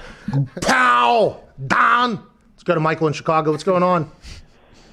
Pat and the boys, how y'all doing? Just hanging out. How are you, Michael? What do you want to talk about? Man, I'm good. I got a couple things, but I'm gonna be quick. My favorite moments of 2020. That freestyle on that Tornado song, Ooh. man, you went ape shit. I don't know what you was. Hey, man. Thank you. Crazy. Thank you. I appreciate that, Michael. That means a lot. Have a great New Year. I mean, we watch that back, and I don't love running that video back, okay? Just because, I'm not trying to be some rappy rap guy. Okay? No. I'm not good enough to be a rappy rap guy. But freestyle, I'm pretty good. And I always have been, by the way. And normally it used to come out pretty late night whenever things would happen. Oh, yeah. I'm not scared in the locker room to go ahead and jump into a cipher. I've never been scared. And mine are always the dumbest of the group, you know what I mean? But I can normally get going a little bit. That Tornado beat, whenever I heard Tornado, and I had just potentially experienced one a month before that, I thought the brain had a chance to go. Because whenever you're walking into a freestyle, by the way, they say faith is taking the first step on a staircase without being able to see the end of it. Ooh. So whenever you decide to go into a freestyle, you're doing that, by the way. You're like, you know what? Think the brain will be able to think of enough shit in this particular category. Let's go ahead and do it. And by the way, that's his show for 3 hours normally. Yeah. Just kind of just think. So whenever you do that in a Tornado, I'm happy with how it came out. I switched the flow a couple times too. I don't think a lot of people caught on to that. Everybody just, said, oh, pretty good, talking about Tornado out of nowhere. Yeah. Flow got switched a couple times too. How about that? A couple misses in there. When I said I went outside, I said wife instead of bride. Hindsight. You don't see freestyles anymore. No, you don't. Everybody's loaded with incredible rhymes. The fucking Eminem's Nat, by the way, might be 4,000 bars in that thing. 4,000 bars in that one song. Yeah, Eminem's not trying to make bangers anymore, I don't think. I think he's just trying to showcase that he can literally rhyme anything about anything and wordplay any word that's out there. Yeah. And it's pretty impressive. It's like his brain is just puking all over the goddamn thing. It's pretty awesome to hear, to be honest. Just listen to it. It's Nat is good. His last real banger, I think, was Godzilla? That song is a absolute heater. That's what that guy, the rapper that passed away, what's his name? The Juice WRLD. Juice WRLD is his name. But anyways, thank you, Michael in Chicago. Let's go to Brett in Iowa. There we go. Ooh. Hey, all right. Come on, hey, Brett in Iowa. What do you want to talk about, pal? Hey, Patty. How's the boys? How are you guys doing today? Hey, not too shabby. Where are you headed right now? Hope you got a mask on in that car. I'm heading back to Dubuque from work, so. But yeah, I just wanted to say I appreciate you and the boys. Yes. I absolutely love you. I'm a diehard Packer fan. And, yeah, you guys do a lot of good for people. We love listening to you. And then I'll ask you this. with Aaron Rodgers absolutely dominating the NFC North for as long as I can remember, what do you think his DMs look like from Bears fans and Vikings fans and Lions fans? That's now I think a lot of it is. Thanks for the call, by the way, Brett over there in Iowa. Is the Packers Iowa's team? I don't know. I mean, I'd say maybe, but there are a lot of Bears and Vikings fans. So a lot of Bears fans for sure. I assume there's not a lot of things people can say to Aaron right now. No. You know what I mean? Even if you're a lot of people that listen to this show are potentially Bears or Lions fans or Vikings. We have some Vikings fans. A lot of tweets are hate Aaron Rodgers Tuesday because I like, you know what I mean? I like Aaron after. Right. He is just, and with the way he's playing, can't fucking, what are you going to say? Oh, you had 4 incompletions? Not really much you could say. And with the way he's operating as a human on this show on a regular basis, I think it's tough to say anything bad. But I mean, somebody on the internet will figure it out. Oh yeah, for sure. I think it's probably pretty tough to bury Aaron right now. Yeah, how can you? I mean, he week in, week out on here, it's like he keeps surprising people, and more people are still saying like, "Oh shit, this isn't the guy I've ever seen before." Yeah. Kill him with indifference, by the way, was a phrase that we learned this year, 2020, I believe. Right? Was that this year? And that might have been last year. All kind of blends together. I know. We got to get to a break. 18 minutes into the second hour here. AJ Hawk will be joining us at some point. Oh. Who is it? It's Mr. Corey Graves. Corey Graves is on here. Corey. Oh, look how cool he looks, dude. Every time. Bro, why do you look so cool all the time? He's in a flannel. He's got his neck tat. He's got a classic Hanes no bacon neck undershirt. Incredible beanie on the head. The beard looks like it was literally just trimmed. You might be the coolest looking dude walking. That must be a pretty good thing there, Corey. I appreciate that. And of all the things I have to be thankful for in life, I'm probably most thankful for this jawline. Yeah. I'm Irish. You seem to have one of them AJ Hawk jawlines. You and AJ got these just super defined ledges, shelves as jaws. It's unbelievable. Corey, where are you right now? Are you about to do a show? Tomorrow, yes. Tomorrow we return to the Thunderdome inside of Tropicana Field down here in scenic St. Petersburg, Florida. So you guys are in Tampa right now? Or in St. Pete, but yes, essentially. Across the bay. Oh, you got a nice spot on the water down there? You and the lady? It's not bad. It's not the best accommodations we've ever experienced, but it'll do. It's somewhere to lay your head for a night and then do the show tomorrow and fly back home first thing Saturday morning. Well, what are you thankful for this 2020 year, Corey Graves? I have a lot to be thankful for, but I think everyone can agree with me that my greatest accomplishment was finally purging Steelers Nation of Evan Fox. Come on. Of all the things you did this year, that was it, Corey. Hey, he did a I'm lot not one this to year. take undue credit, but I called in last week, told Foxy what was what, and what happened? Steelers resumed their winning ways. And Foxy got out. Foxy left. Yeah, that team's no fun to root for. They win a game, and I had no fulfillment, so I said, "See you later, Pittsburgh." Yeah, he said. That's it. That's like a ex-girlfriend. Like, I didn't break up with you. You lost my number. Corey, you're the best. Have a good show tomorrow, buddy. Thanks, man. Thanks for calling in. Yeah, of course. Happy New Year. Tell Hawk I said Happy New Year, since I don't have the pleasure of seeing his handsome face. Please tell AJ Hawk that Corey Graves wishes him a happy 2021. Call back in like 10 minutes. Seriously, legit. He'll be Believe on. it or not, I got stuff to accomplish. I'll let him know you're too busy for him, but I'll let him know you said hello. Tell him I tried to hang around, but Sam Roberts took all my airtime. All right.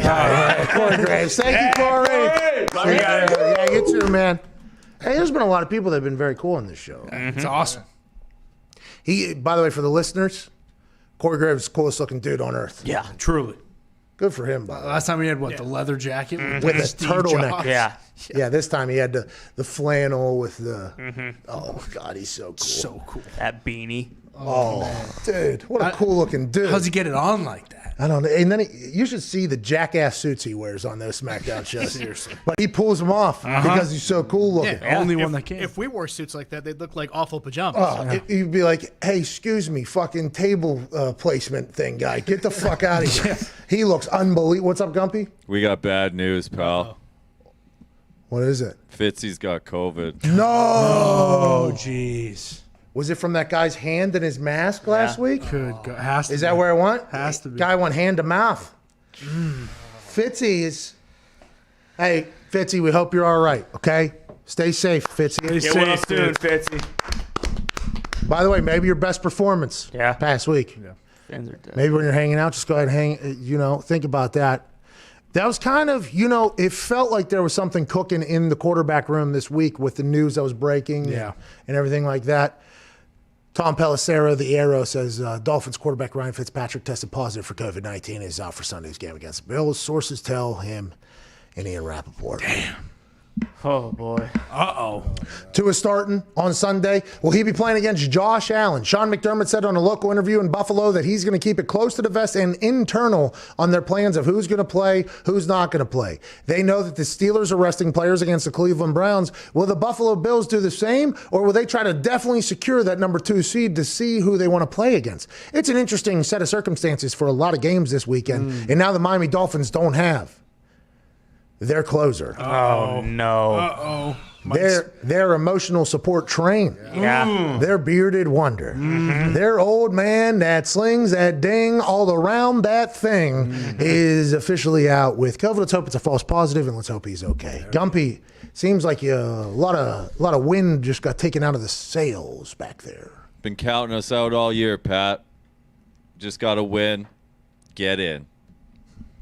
Yeah, but what we're saying is, seems like it's going to be tough. Yeah. What if it comes down? Or another team can lose. There's a lot that can happen to get in. Hold on now. Now that is interesting. We should talk about that at some point. We'll do that with AJ because there's 5 teams trying to get 4 spots. But what if 2 or 3 teams lose? How does it all cook up? Because the Colts, if they win and one of the other teams loses, they're in.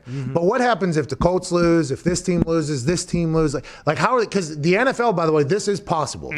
Games don't go how they're supposed to go all the time. You see bad teams allegedly beat great teams sometimes just because that's the way it is. In Week 17, last week of the season, there's going to be some players that are going to be trying to earn a contract here. You might see some you're going to see a lot of I forget who told us this, but Adam Gase, I mean, he can go do whatever the hell he wants out there. Oh, yeah. Whenever you're just playing free, you have I think it was Ryan Clark, we'll try this. What if, and there's probably going to be 3 of these teams that we think only one has to lose, or maybe 2 of these teams that are going to lose.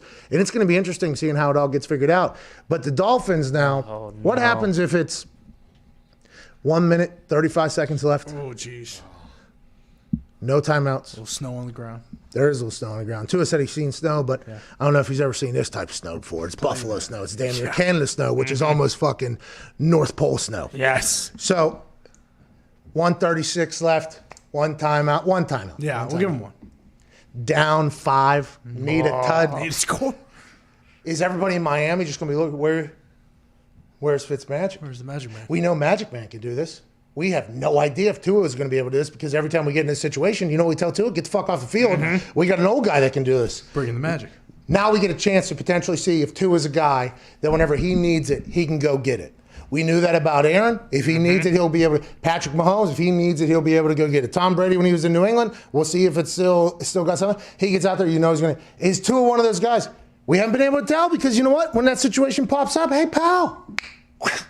Put a mask on. Sit your ass down. Helmet off, mask on, earpiece in, listen to what the Magic Man's doing out there. That could happen this weekend. It could be for a playoff spot, Gumpy. Oh, God boy. damn. There's 35 possible wild card matchups that could happen. It's insane. That's good for the NFL, by the way. Pumped. Week 17. Let's go. Week 17. Good for us, too, getting here. Let's get to a break, shall we? Let's get back on the other side with some phone calls. Big thanks to all the friends of the show. What are these people doing? Just hanging out.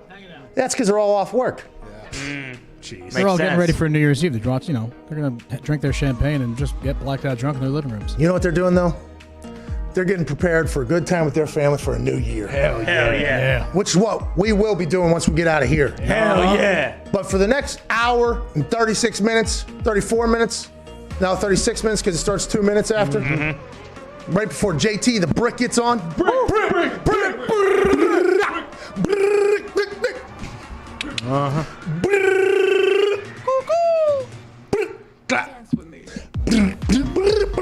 Brick, yeah, right before he gets on there. We're going to celebrate 2020 going into 2021. Hell yeah. 1-888-MAD-DOG-6. We'll talk to you on the side. This is the Pat McAfee Show.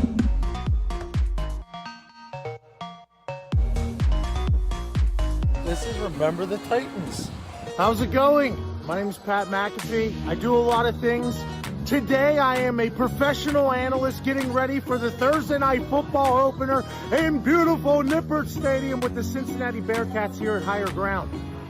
This secluded world.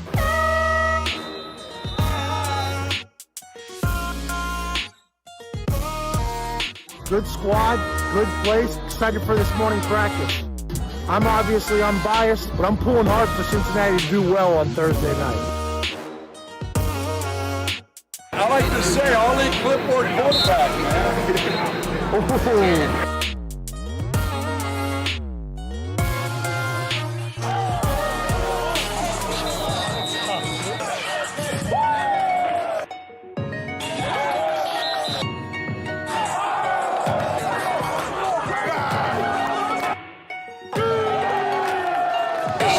This is awesome.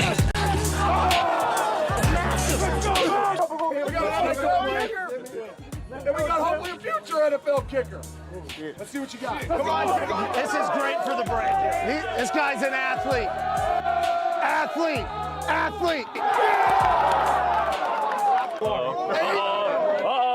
Hey, let's go. Let's go. They say kickers are athletes. We'll find out. Let's go. Pull it up. Heads up. Popping on a west side, this is where I stay. Hey, I appreciate that. Thank you so much for hospitality. Have a great day. Let's go get away. 1, 2, 3. Going in, I'ma close the case. I can't wait no more, man. I gotta blow today. I'ma blow today. I ain't hearing what they say. Need a blue face, I've been caring about the race. I've been trying to eat, I need more than just a taste. Now they trying to talk, oh no, they should know their place. Man, I'm ballin'. This ain't cap, baby, now I feel like calling. From the O, but I got the music poppin'. All the time, man, it started to get obnoxious. Now I gotta drive down, feeling nauseous. Gotta drive top down, then I hop out, I've been feeling hot now. Thank you. Okay, so much. Yeah, you got it. Appreciate you coming. Thank you. This has been so cool to see. Whenever we were driving out here into the sticks, my boys and I from Indianapolis, we were told by Coach Fickle it was a 40-minute drive from where we live. Absolute lie, hour and a half out here. But as we were getting out here, we didn't know what we were going to show up to. And this is such a cool scene here. I remember whenever I was in college, we won a lot of games, beat Cincinnati a couple times. It was a great day. But I remember my boys, right? Like I still am in touch with them every single day, every single week. We had this moment where we went from boys to become men. And you guys were a really young team last year, but they got to experience a lot of wins. Like now the expectation level are high. And I can't wait to talk you all up on Thursday night against UCLA. UCLA refused to respond to my tweet. So I am a Bearcat fan on that opening night, and I cannot wait to watch you guys dominate.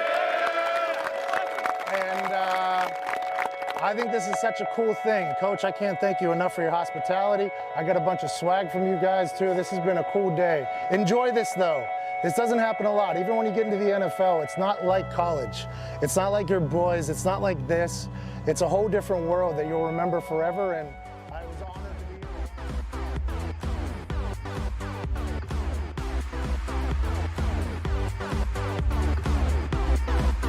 I didn't think I could continue to be an FCC-regulated person without really hitting my max potential. And that's why he's with us. I love it. The Pat McAfee Show on Mad Dog Sports Radio, Channel 82. This is that tornado beat. Oh, nice. Okay. I don't know if you guys knew that or not. I wasn't sure it was going to be. Oh! No. Third hour. Okay. I mean, if I find it. True. You got to play the game. Yeah, got to play the game. Got to play the game. I think we're near it right now. But, welcome back to the Pat McAfee Show. It is New Year's Eve. And we are thankful that you're listening or watching wherever the hell you may be. Know that JT the Brick is coming up in an hour and 28 minutes here on SiriusXM Channel 82, Mad Dog Sports Radio. Joining us now, fresh off of a family vacation, ladies and gentlemen, a college football champion, a Super Bowl champion, and a man that we're thankful for how much he helped our show this year. Ladies and gentlemen, AJ Hawk. AJ, how's it going? It's good. You guys are a bit blurry. Am I blurry to you? No, you look really good. Do you want to hang up and call back? What? Everything froze. Your connection today. Don't do it, Pat. I see what you're doing. Connection's garbage. You're going back and forth. I'm sure you think it's on my end, but it's all right. Maybe it'll clear up. I don't know. No. Let's hang up and we'll call you back. All right. I just wanted to see what he was, because he probably thought we couldn't hear him. You know. Yeah. Like whenever you do those FaceTimes and it drops out, but you can hear sometimes what the other person's saying and not the others. That's why I thought we were going to potentially get there with AJ, who's fresh off of a family vacation. I'm excited to hear how that thing goes. Jeez Louise. Let's get to Zach in Dallas real quick because we are still trying to break the record of the amount of calls we've had in one show. Zach in Dallas, what's going on? Texas, hey, listen, these Dallas Cowboys, they need to stop selling tickets to people to come watch the Cowboys practice because all you need is one person who's maybe, I don't know, a Philadelphia Eagles Scott to go in there and watch that thing to see what's going on, or or the Giants, or maybe anybody could go in there. But anyways, thanks for calling us. How you doing down here in Dallas? Hey, fuck the boys, though. Cowboys. Not the boys there, though. The Cowboys. Okay, all right. We appreciate that. We appreciate that. What was your favorite moment of 2020, boss man? Hey, man, this right here is probably the coolest moment, living in the moment, talking to one of my favorite Colt players of all time, NFL players of all time. Zach. T's and P's to Zito and Tone. Hope they're doing well. Tone. Appreciate you and the boys this year. It's been a great year watching you. My dad and I watch you guys religiously every day. Oh, well, we appreciate you and your dad. Thank you so much for watching, and we appreciate all the T's and P's and a shout-out, brother. Well, and the other thing that I guess my other favorite moment, according to Foxy, is that Pat gave out millions and millions. Not bad delivery there by you. Yeah. Hey, quick question, though. I know the analysts and announcers suck, but I feel like the Colts kick coverage on kickoffs has been stellar this year. Obviously, not against the Steelers, but I feel like there's only been like 6 or 7 kicks that have been returned past the 25-yard line, and I'd like to get maybe your feedback on that. Yeah, great question. Good talking to you, Zach, by the way. The Colts are a team that kick the ball short, don't try to kick touchbacks, so they do have great faith in their coverage teams, which I appreciate, and they do hover and hum down that field. You can tell people that are confident in their special teams units by the decisions they make on the kickoff with the kicker. If the kicker's trying to drive that thing out, okay, we're going for touchbacks here. If they're obviously trying to hang it and make it short, it's like we feel good about the dogs we got running down the field. Or potentially, if you're winning, there's no need to risk it, and you got a kicker that can just blast it out, just blast that thing out of there. So there's a couple different ways to read decisions being made, but the Colts do seem to have a couple dogs running down that field. Yeah. So what I was referring to there, for those that don't know, is there's a private club in the Dallas practice facility, and it's like Zeke, I believe, said for the last couple of weeks it's been empty for the first time in his career, but now that they're back in the playoffs, you started seeing eyes up in the private club that watch practice. What are they doing down? And I know this is something that, maybe I overreact to, which, no, I wouldn't do that, by the way. That's not something I would do. No. That's not really my style at this point. But maybe I'm overreacting. When I heard that there was a basically a corporate building that surrounds their one practice field where people can buy their offices, I immediately thought back to whenever I was on the Colts, we had people that thought potential planes that were flying over were from the New England Patriots watching our goddamn practice facility, and they were scared to do some things if we weren't inside with nobody else in. Like, that's how, kind of like, I don't want to say crazy, but yeah, pretty crazy some people view some things are. There's moments where people will look in practice and say, we can't do that now. Why? Because this person's here who's maybe an athletic trainer, who is like a GA or a friend or something, like, can't do that whenever they're here or whatever. Like, that's how secret some of the shit that I was a part of was. So whenever I heard that you could potentially buy an office that could overlook a practice facility and you watch Dak do things, I was like, well, that seems much different. And then now we're learning that there's a club like like up there on the balcony, there's like a club where people can buy and watch actual practices. Like, that is wild to me. That is absolutely insane. And Zeke was like, for a little bit there was nobody in there. What are they doing? Winning games. And then they started to. They're winning games. Yeah. Whenever the people weren't in there. Yeah. Like, I don't know if that's your boy, Double J. AJ. What's up? I'm back. Hey, it's great to see you, buddy. Good to see you, AJ. A to the J. Hey, did you hear about this private club that they have that overlooks the Dallas Cowboys practice. Zeke Elliott talked about it, how he said it's been empty for a little bit. Now that we have a chance to get back into playoffs, there's more eyes up there. I just started putting two together real quick. It was empty and they were winning. And then now they got somebody in. Would you ever expect a NFL team? Now, the Colts might have been much different than how everybody else views things.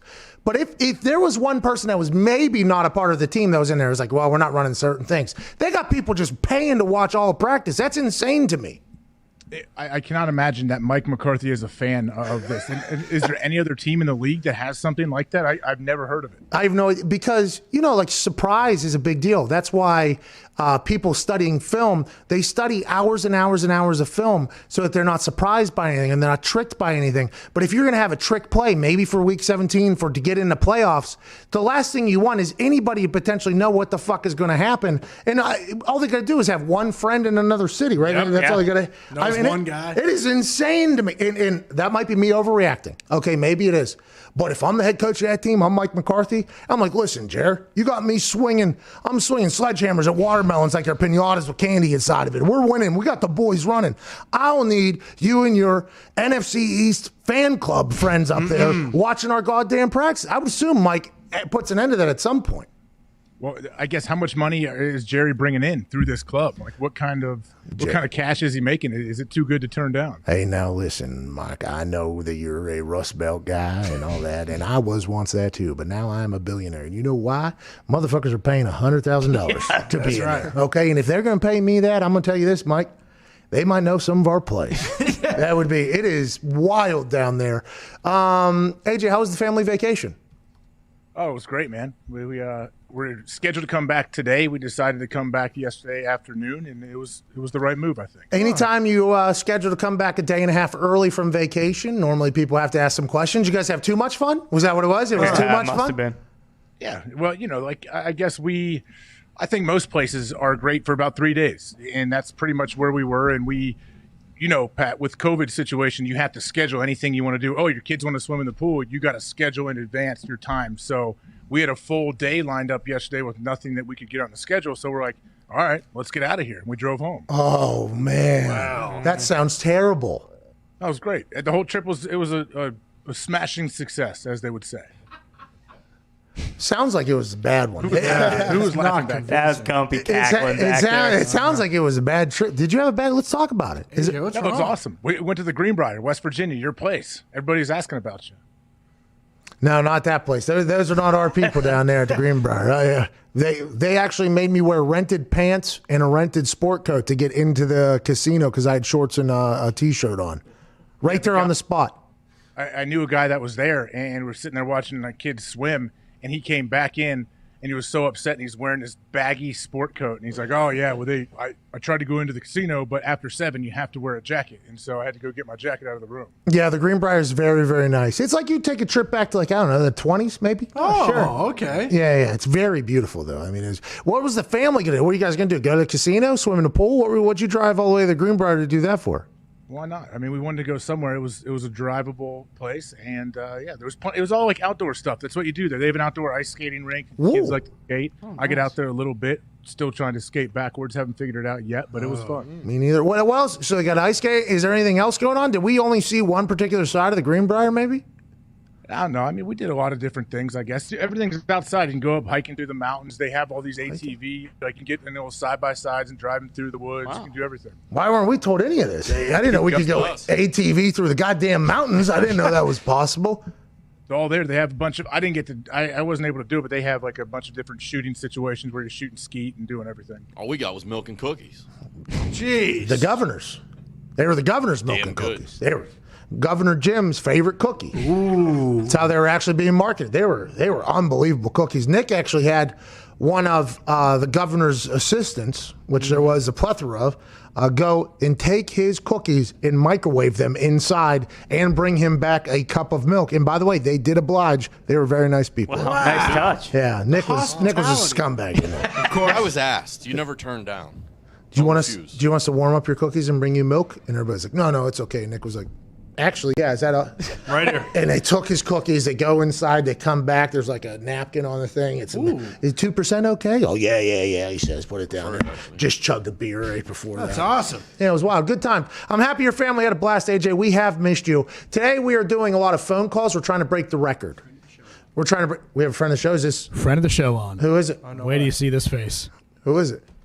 Ariel Helwani. Oh my God, Ariel! That's right. Ariel, That's right. What are you How doing? Are you jabrones? We're not the jabrones. What are you doing?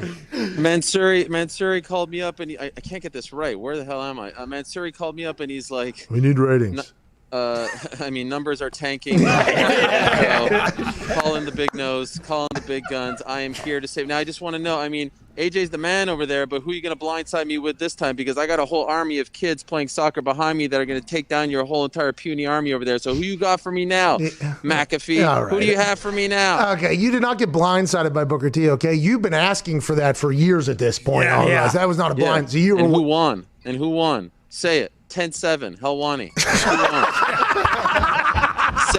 Say it loud, say it proud. There was, and I want to let you know that Foxy edited our year in review video. It's 8 minutes long with a bunch of moments. And I want to let you know, little leading journalism by Foxy, the way he edits the Ariel Helwani, Daniel Cormier, Booker T thing, you take quite an L in the part that he edited in there. Yeah, I just want to let you know that. Well, covering the sport that I do, I'm used to questionable editing and people making hit pieces, but we'll leave that discussion for a different day. Who's the guy who puts together that YouTube little channel of yours? Because I couldn't even get my name in the title. I talk about a guy disrespecting my name.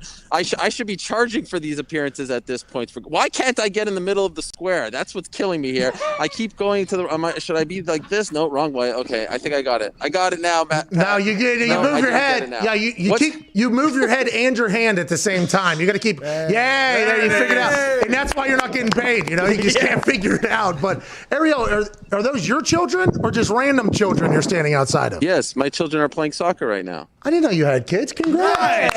Oh, thanks.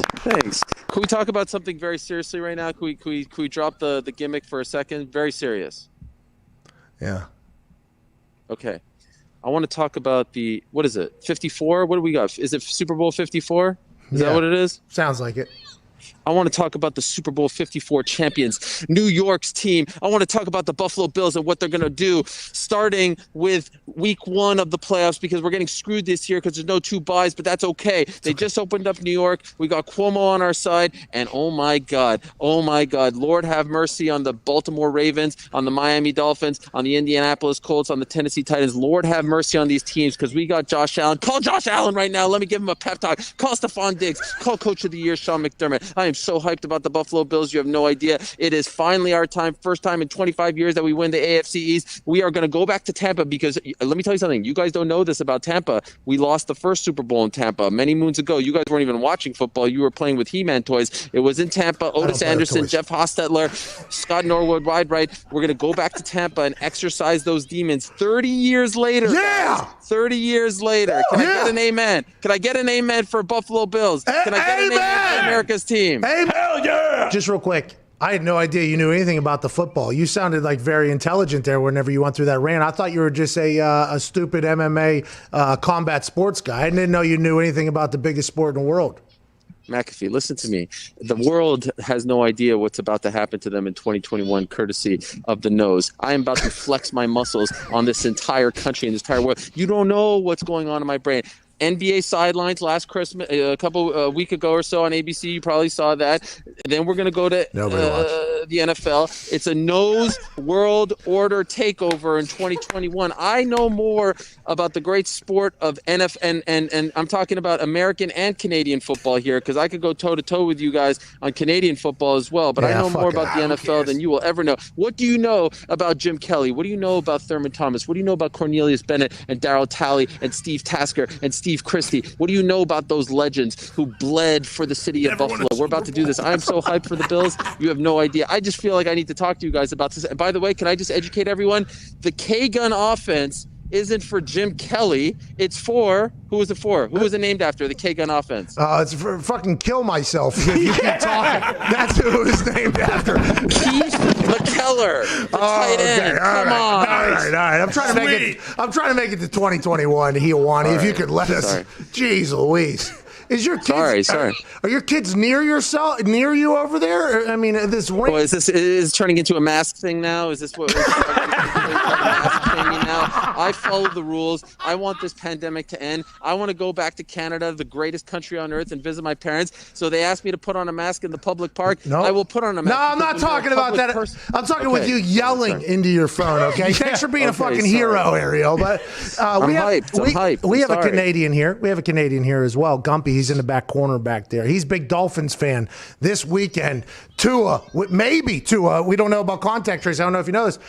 Dolphins, Bills, big game this weekend. A lot on the line, pal. No, there's nothing on the line. Trust me. Sean McDermott is going to play the starters. So I have a little story for you and your Dolphin fans and Brian Flores. It's been a nice little cute story. Fitzmagic, yeah, good former Buffalo Bill, but he's going to play the starters because we want to lock up that number 2. We want to lock up home field advantage all the way until the championship game. Because guess what? Kansas City's not going to be there. Kansas City's not going to make it there. It's going to be Buffalo in the AFC Championship. It's going to be great. It's going to be shades of Kenneth Davis. What do you know about Frank Reich and the greatest comeback in NFL history? You know nothing about Frank Reich and the greatest comeback in NFL history, 1993 against the Houston Oilers. Frank Reich was literally my coach for a while. So whatever. AJ, do you know Ariel, AJ? Yeah, I know Ariel. Ariel, so yeah, big fan of all your work. I'm just curious, when your kids see you jump on the phone, or maybe they catch a YouTube clip of you, I'm not sure if they're old enough for that. What do they think when they see this guy that is not the guy that lives with them in their living room day in and day out? They say, Dad, we love you. You make us so proud. And one day we want to be better than you are on the mic, better than you on camera. We want to lay the smackdown on jabrones like Booker T. Oh, there's a ball coming my way, guys. Wait a second. Be an athlete, Ariel. Be an athlete. Past it. You saw that? Did you guys see that? Clip that off. Put that on your little clip, Evan. Put that on your little clip. Your little fake clip over there. Clip that off right there. Yeah, that's right. I mean, what are the views now? It probably started at 6,000. We're probably up to 9,000 now because the nose has made it to this thing. I would have promoted it, but they don't pay me enough to promote it. All right. We don't pay you anything, first of all. But it has dropped off 2,000 to 3,000 since you've come on. I figured. Yeah. I saw you on that little NXT War Games show. It was not bad. You did the flip. Not bad. I give you credit for what you did over there, McAfee. What are you doing? There's a helicopter landing on our building. Goddamn Apache above us. It sounds like we have a helicopter landing on. I thought it was. Guess what? That means ratings right there. That means people want to be a part of the show when I join. You think the helicopter's coming because you're on the show? Yes, of course. I'm a celebrity. What do you think? All right, man. I'm the biggest name at ESPN. I told you, 2021. I'm going to flex on all of them. AJ, didn't love your question there. Felt like it was a little bit backhanded. I'll let you go this time, all right, buddy? You know, what do you got there? Fake little bookshelf over there? What do you have? Your old playbooks over there from the Packer days? You got nothing, AJ. Next time I see you, you'll be lucky if I don't bury you where you stand. Oh, AJ! Uh-oh! I love this That's area. right, I love AJ. this area. Ariel, That's this is what you need to do. This is who we need to hear on the sidelines for basketball. This area. Yeah, because you suck on the sidelines of basketball. To be honest, you it's brutal. suck. It is terrible. Hate it. Change the channel. Wow, really? Yeah, they say that's why the ratings have been so bad. Actually, they said the ratings have been so bad on NBA because Ariel Hiawani on the sideline is just a little bit too docile, a little bit too scared of the players and to say anything. That's why they say you're scared on the microphone over there. Crank it up. So like I interview Kyrie and I say, Kyrie, stop talking about the flat Earth. Let's pick it up a little bit. All right, it's 2021. Let's mix it up a little bit. But also know you're at his game. Okay, it's not. I think there has to be a fine balance. When there. I enter the building, it's my game. All right? you've already experienced that, Mr. Analyst over there. Is this the beginning? Should we end the feud in 2021 or do we keep it going? No, yeah, it's gonna keep going. Fuck you, Ariel. That's Happy right. New Year. That's right. Happy That's New Year. right. See you, Ariel. Bye. So what happened? You texted him today, Ariel, you want to come on? He's like, my kid's practice. I'm bored as shit, actually. And he just picks up the phone. Let me tell you, AJ, I will bury you on sight. I love that man. AJ. I love this Ariel that we're seeing. And maybe you're the one that brought it out to him. You and Sam Roberts, it seems like. But the fact when he said, I'm the biggest name at ESPN like that, I'm like, all right, that's all I need. That was the best part of the whole thing. Well, what are you saying? You're saying he's not? You said that Ariel lied to us over there? I'm just saying, do you ever hear anyone at ESPN come out and say things like that? Well, he's probably talking about his ARIELHELWANI. It's 12 letters. Yeah, that's a lot. Stephen A. Smith, though, is a lot. That's probably the biggest, right? Hasselback has a lot of letters. Matthew Hasselbeck has a lot in there. So he meant actually as in clout-wise. He's the biggest, which is interesting. I fucking love that guy. Randy Moss. Does anybody? Nobody watches the NBA, but did anybody watch?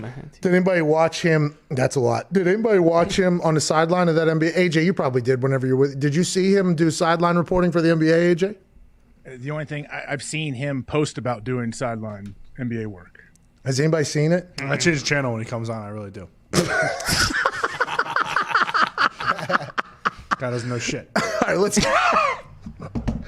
Pretty good Rolodex of Buffalo Bills information. Yeah. Seriously. Showcase that he was an actual fan, because I think he realized he had to go above and beyond to showcase that he wasn't just a bandwagon fan. Right. Now, granted, he might have, because I do think he's a pretty intelligent person, he might have studied all that information last night so that he could be a part of the conversation if the Bills do get going. Smart. Anyways, I don't know if his name is Frankie or Thanky, like it's spelled, but from Baton Rouge, what's going on, pal? Hey, what's going on, Pat and the boys? It's Frankie, by the way. Yeah, I thought so. Nice. Thank you, not bad either. Thank you. So everyone knows 2020 has kind of been dog shit, but that's not what today's about.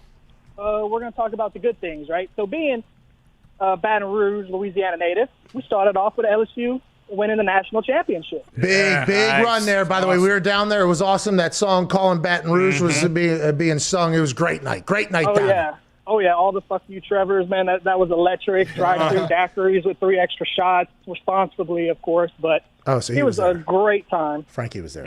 Yeah. All right. Lucky. Yeah. So I'm a San Diego native, Justin Herbert. Nice. That's a great thing to happen. If you're a wrestling fan, Pat McAfee, of course. Thank you, Frankie. Kill Roman Reigns. Tyrod Taylor had to But get stabbed. the best thing, to me at least, about 2020 had to be Twitter. Man, if you were lucky enough to have a wild Twitter was the funniest shit going on. I think that is a great call by Frankie. Yeah. Twitter does not get it. Twitter is always a cesspool, okay? But if you take a step back and realize that it is a cesspool, you can start finding some real comedy in there. Yeah. And Twitter had quite a year this year. I mean, so much so that they just started blocking tweets. Twitter really started feeling itself this year. Yeah. Twitter really started feeling itself this year, as it should have. AJ, you got into the Twitter a little bit in 2020. Yeah, every once in a while I will jump in there, but I definitely, it's where I get a lot of my information is through Twitter. I think a lot of people do. Is that where you learned about that video that you forced me to watch for a couple seconds down there in Orlando? Chuck Berry. That's right. No, everybody already knew about Chuck Berry well before Twitter. No, I did not. I did not. Go, Johnny, go. They did here. Like true Rust Belt guys knew about it. Why don't you go and give it a little kiss? It was disgusting. I almost puked. That was wild. It was the most disgusting thing I've ever seen in my life.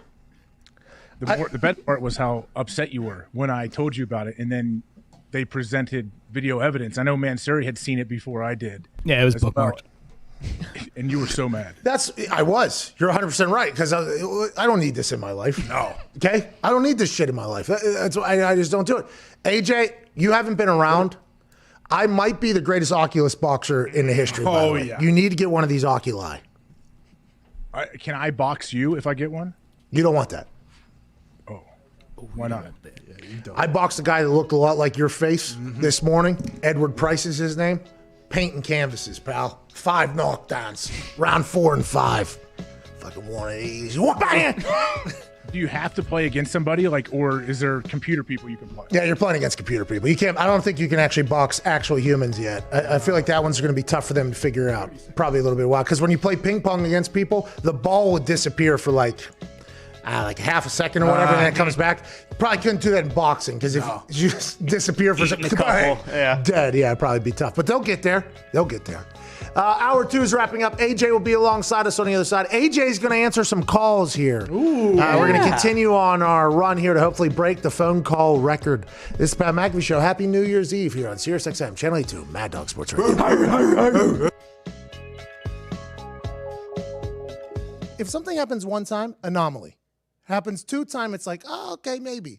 But whenever there's a trend of 18 plus, 20 plus things being predicted, you got to go like, hey, Groening, the gig's up. We know. You're a time traveler. Just tell us. Bro, I just want to talk to you. I got so many questions. Siegfried and Roy tiger attack. Do you remember that? Of course. Do you remember back in the day how tight Siegfried and Roy were with their tigers? It was like every main story was like, oh, these tigers are the best behaved animals on earth, blah, blah, blah. Simpsons in 1993 said the tiger is going to turn. This little friendly tiger is going to become an enemy of Siegfried and Roy quickly, and it's going to happen. 2003, it actually happened. Autocorrect errors, 1994. Before you could even play Snake on the gray little box phone, they predicted that autocorrect will happen on your phone. Are you kidding me? Didn't happen until 2007. FaceTime, 1995. Not even a thought. I don't even know if anybody knew what the fuck the internet was. Oh, that's that little mark with the A and then the ring around it? At? See, that's what I said. Mm-hmm. No, What do you is say to that, internet Allison? anyway? In 1995, they said, don't worry, you'll be carrying around a device where you will be face-to-face with somebody on the opposite side of Earth. 1995, they said that. 2010, it happened. Faulty voter machines. 2008, they predicted it. 2012, it became the forefront of conversation in a big, big way. I assume these voter machines have been up in question for a long, long time, but they just knew that it was going to come to fruition in 2012. No, I want to vote for Obama. 2 votes for McCain. Come on, it's time for a change. 3 votes for McCain. The God particle. Now, this is the big one. Ty Schmidt did research. He said the God particle is the absolute reason why he is 1,000% a time traveler. Homer Simpson got up there like fucking Matt Damon in that movie where they have that Good Will Hunting. Good Will Hunting, and draws up this equation for what the God particle is, which what is the God particle? Yeah, it's basically this equation that essentially like explains how the universe was created. And they did that in 1998, and the exact equation happens in 2012. That's unheard of. 14 years ahead of time. They got Homer Simpson up there looking like that goddamn janitor from Harvard, solving equations up on a chalkboard, and 14 years later, it's like, yeah, that's actually how the universe was founded. It's like, wait a fucking minute, little comedy writer with the goddamn yellow cartoon, bro. That's insane. The NSA spying scandal. Everybody knew that the Patriot Act was like in existence, but nobody had a clue that NSA literally knows everything about you. Every dick you've sent has been seen by some government agency, but it wasn't always like that. We didn't know that everything was getting spied on, Sean. Nobody knew that. I didn't know. They predicted that in 2007, 2013 it happened. No, Lisa, it's not like the government is listening to everybody's conversation. Smartwatches, 1995, they said it would happen. 2014, they came to fruition. America's Ebola outbreak, 1997, they said it. 2014, do you remember when Ebola hit? It was like, it was literally... Hospitals like shutting down. Oh, they had people wearing like hazmat suits, carrying people around because they were scared Ebola was possible. In the modern world, this was happening. Years and years and years and years ago, Matt Groening said this is going to happen. The FIFA corruption scandal, 2014, they called it. 2015, it came all crashing down. Everybody knew they were getting their pockets greased, making decisions, sending a World Cup to a goddamn desert. Matt Groening said it's going to happen. It happened. Greece's debt default, 2012, they called it. 2015, it happened. So many countries out there, by the way. They picked Greece? The exact country to happen. Trump's presidency, 2000, they called it. 2016, it came to fruition. The Simpsons called this President Trump out there, and everybody probably looked at, oh, those Simpsons guys are so funny. Bang, 16 years later, it is about to happen. It goes down. Lady Gaga Super Bowl halftime show, 2012, they called it. 2017. I mean, I think we all knew that she was born this way. She would probably get the halftime show at some point, but to the details that they had. These are not coincidences. Coincidenci. I don't know how you pronounce it. How the fuck do they know this stuff? He's it's got to be time travel. Matt Groening is a time travel. I have so many fucking questions. Disney's takeover of Fox, 1998. They said it. 2017, it happens. The Shard in London, which is a building behind Big Ben, I guess. Is that right? Apparently, that's what Google search said. 1995, 2009, it comes to fruition. Robot Librarians, 95, they called it. 2016, it happens. The censorship of Michelangelo's David, 1990, 2016, it happened. Three-Eyed Fish from the fucking nuclear waste place. In Japan. Three-Eyed Fish comes to fruition in 2001. Matt Groening did it in 1990. 9/11. 9/11. They called that happening. If you do recall planes going into buildings, they said it in 1997, 2001 it happens. The Syrian uprising, everything that's going on in the Middle East has all been talked about on The Simpsons. And then he created another show called Futurama. That is huge. He created another show like, yeah, listen, here's me rubbing it in the face that's where I could go if I have to. I have so many questions for Matt Groening, and guess what, Matt Groening? The gig's up. We know. I'm all in on you, Matt. And I'm a fan, by the way, aren't we? We're big fans. I'm a huge fan. If you want to travel to future me or current me or past me and say what's up, I think we would all be appreciated.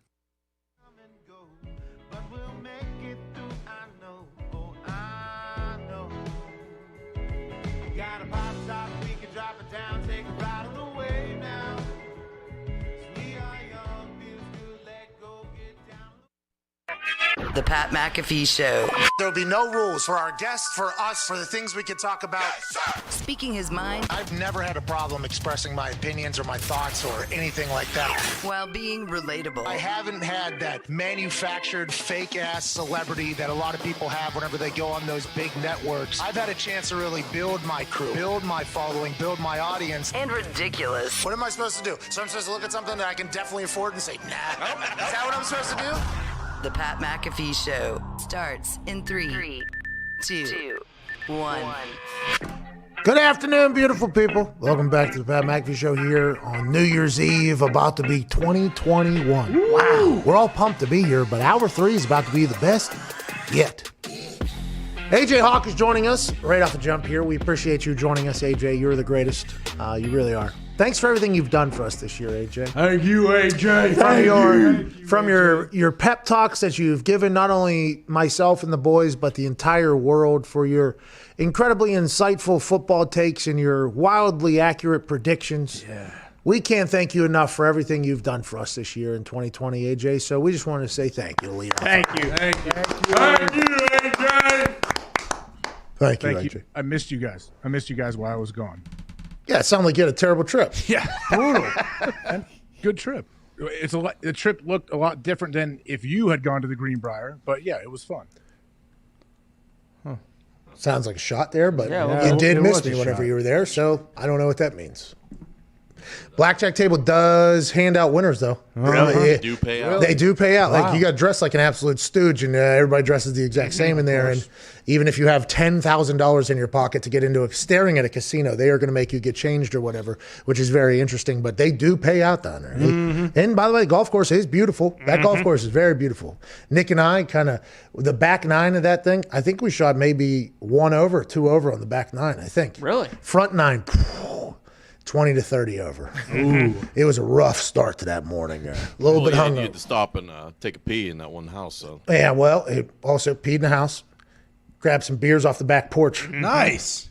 Jumped into what killed us the night before, back nine. I might have played the best golf I've ever played in that back nine. Let's go. Dialed in. Just par, bird, par, double. Then we kind of closed it out. Back on it. Yeah, but John Daly and I are still undefeated as a partner. True. As partners in golf. Nobody ever calls us for this Turner shit whenever when everybody wants. Interesting. I don't know why they don't. What was that? You were trying to figure out what the Turner shit was? Yeah, you mean like the 2-on-2 matches that have been played? Yeah. Like Peyton and Tiger versus me and Daly. Come on, dude. People are going time. to watch that. Yes. People are going to watch that. I mean, I think, yes, people would love to watch it, but do you think Peyton and Tiger are the two guys that they could get to take you on? Like, is that a good matchup? Well, depends on what time of the year it is for me. John is a great golfer all the time. And whenever you watch like a pro golfer, by the way, and then yourself, it is just like, it's a very different ball game. That's what it's like. But for me, it depends on where I'm at, playing golf. Because if I'm playing good, I feel like we can go. I don't know. We probably have to work our way up to Tiger and Peyton. But there for a little bit, we were trying to offer it. Anybody could get it. And to be honest, nobody. And also, we thought a stipulation that would be good is you have to drink as many beers as we drink. And you have to smoke as many cigarettes and cones that we smoke. Exactly. There you go. So you have to, if you want to golf, we have to golf you have to drink as much as us. You have to smoke as many cigarettes and cones as we smoke. And then you can potentially think about what the score is. And you got to take the 10,000 grams of edibles, obviously. Oh, by the way. Don't forget about those, That was at the bachelor party. Yeah. That was maybe my best golf I've ever played. Exactly. Dialed in. You say you got to work your way up, but you could also just take, an XL Rice Krispie, and all of a sudden you're shooting par. AJ, it was cool. It felt like I was in the Oculus, with that thing. It felt like I was literally just throwing the ball with my club, which never really gets a chance to happen. And I was just picking apart this course in Michigan, AJ. It was awesome. So how do you not get to that level every single time you play now? Well, I just found out. It's the last time I played. The last time I played. So don't you worry. I mean, I'm going to be in the car a little bit longer than most people before the thing, and that's because I'm just eating every little edible I can find in there. That's everything, the scraps. And then I'm going to show up. People are going to wonder if I can even see the course. And don't you worry, I'm seeing it much better than you are. Yep. Lasered in. By the way, I've learned that that's not normal for a lot of people. My ability to continue to perform certain things at different levels of the stratosphere. Yeah, definitely not. It's a gift. It is. It's remarkable. After that course on Michigan, I wouldn't be able to walk. I wouldn't have been able to walk for a whole week. And then you're out there just throwing darts the whole time. I think I went 2 under. 2 under, like in a real golf course, playing the real rules. And I'll tell you what, golf is a lot more fun that way. Like I was having a blast. My thing was like you were able to putt. I get like being able to swing and just being an athlete, but you were actually making putts. I appreciate that. I tried to match you, and I just stopped playing by about the 7th hole. Yeah, you did. Fuck this. I'm just going to start drinking booze and get more fucked up. How about the night before, too? Me and Ty took a dive into the same, and there was beer pong happening, and Ty was sitting in the corner. Ty was holding down the house or whatever, and he was right in front of like where the beer pong was or whatever. And I was sitting down too. I was sitting over here, because it was one of the most powerful things I've ever allowed into my body when it comes to a marijuana standpoint. And I told Ty, I was like, I think I'm gonna play. And Ty asked me how. That's what he said. That's all he asked was, and I stood up. By the way, I think we started going a little bit. We lost inevitably. Yeah.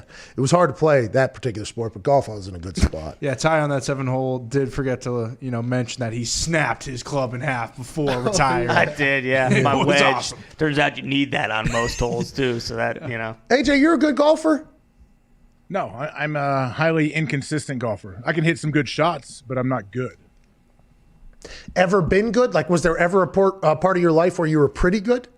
No, I've never really like consistently played to get better like that. And I don't care that much. I like it, but I don't care. Like, I'm not super passionate. I'm not going to the range, banging balls. I enjoy it. I have fun when I'm there, but it's not like something that's always on my mind. When you go out to Tahoe with all those guys who take it super serious, which, by the way, I didn't know people took it super serious that weren't PGA golfers until we went down to that Bahamas thing. And there were people super serious, like on the putting green and on the driving range and talking about shots and way to do things. I'm like, what the fuck are we doing? Is this the PGA? And then you watch some of them, it's like, oh yeah, they probably could be in the PGA, I guess. In Tahoe, I assume it's like that, but heightened even more because it's like the big one. Absolutely. And everybody, like, there's prize money. The winner gets $125K. So, like, people are trying to win. And those guys play a lot.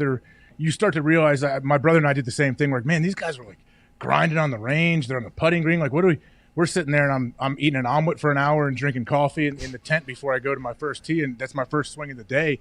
I'm like, man, why would we do that? And he's like, because they want to win the tournament and you have no chance to win. That's why you're sitting in here.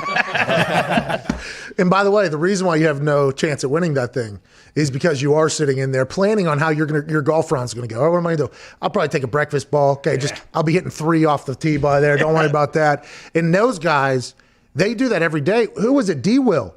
D-Will said he plays 36 holes a day basically at his club. Like he'll go out in the morning, play a round, then he'll do something, and then he plays another round. And he was unbelievable at golf, by the way. But that's what they do every day. Like that is like their daily thing. I'm like, I hope I can get to that one day. I do. Like I legitimately hope I can get to that point. Well, and AJ's true problem is that you have your edibles, they take you to the next level. AJ lays guys out, then he gets a birdie. There's not enough guys for him to lay out in a golf tournament for him to actually make that turn, that next step. I forgot the reason why you're invited to a golf tournament is because you spear random drunks. Yeah. I forgot all about that.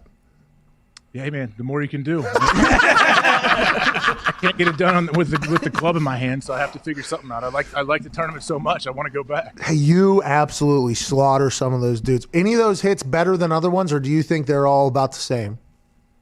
The first one that kind of started off it didn't look as good as maybe the second or third year, but it felt pretty good. But I mean, they all felt pretty solid. So when we talked to Stone Cold Steve Austin, And he was talking about why he did the way he drank his beers, which is still legendary. How you doing? Keep it moving. He said, a lot of people tell me I don't drink a lot of beers. Fuck you. I'm trying to entertain 20,000 people, right? That's what he's trying. I'm not just trying to do whatever. For you now, since you said the first tackle might not have looked as good, did you watch the clip back and say, okay, I have to make a more spectacular tackle going forward? Have you changed your tackling mentality or form for the people? Have you conformed for the entertainment value of the tackle of the random drunk at Tahoe's golf tournament amongst the stars fighting for a $125,000 prize? I have 100% conformed to the masses and tried to one-up it. I knew that after the first year tackle, I was like, man, if this becomes, I was telling my brother, if this becomes a thing, I'm going to have to hit this dude with a baseball bat in the head. We can't keep one-upping every single year. So now we don't. Just fucking kill the guy. Probably could. The guy that I tackle out there, you probably could hit him in the head with a bat and he would just laugh at me. He is a savage. Well, you sent the guy into a pond one year too, right? That was a different tournament. That was back in Ohio, yeah. We won't talk about that. No, that was fine. Lawsuits pending. Almost drowned. Hey, you want to answer some phone calls, AJ? Yeah, of course. But going back to that thing, people thought I hit a random dude into a pond. Absolutely not. It was part of a charity event, a charity package for me to knock him into the pond. Oh, so this is something you've had to explain. I assume that this maybe got taken out of context a couple times? Absolutely. People thought I just hit some random guy into a pond. AJ, hey, that's awesome. AJ Hawk, man. Yeah, it's been awesome. Hey, that's AJ Hawk. You see him out there at Tahoe, just spears random guys. Doing what he does. That's what AJ Hawk does. Hell yeah. Hey, I saw you training with the military or something. Yep. A YouTube video. It's been showing up on my Twitter. What is that? What happened there?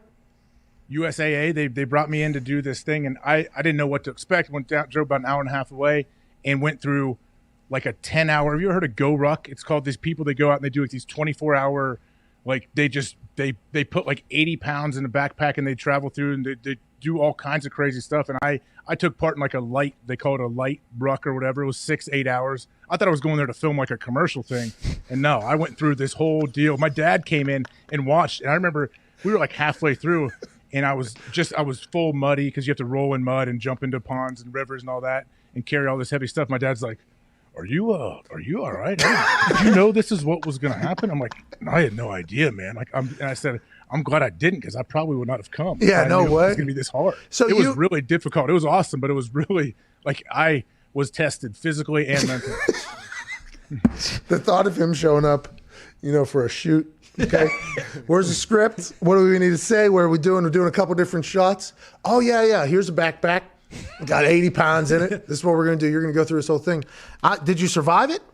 Oh, yeah, I survived it. And it worked. It was we all bonded together, the whole group. The people that took part in it, they had done other ones in the past. So I had to kind of get in there and just pull my own weight and make sure I was doing, I was accountable to the other people. So it definitely, I understand why they do it. But, man, I was not prepared. And I drove home that day after I got done. Luckily, the guy let me take a shower in his house and everything. And I put clothes on. I'm driving home. I was like, it'd probably be a lot safer for me to drive after I drank 19 beers than how I felt that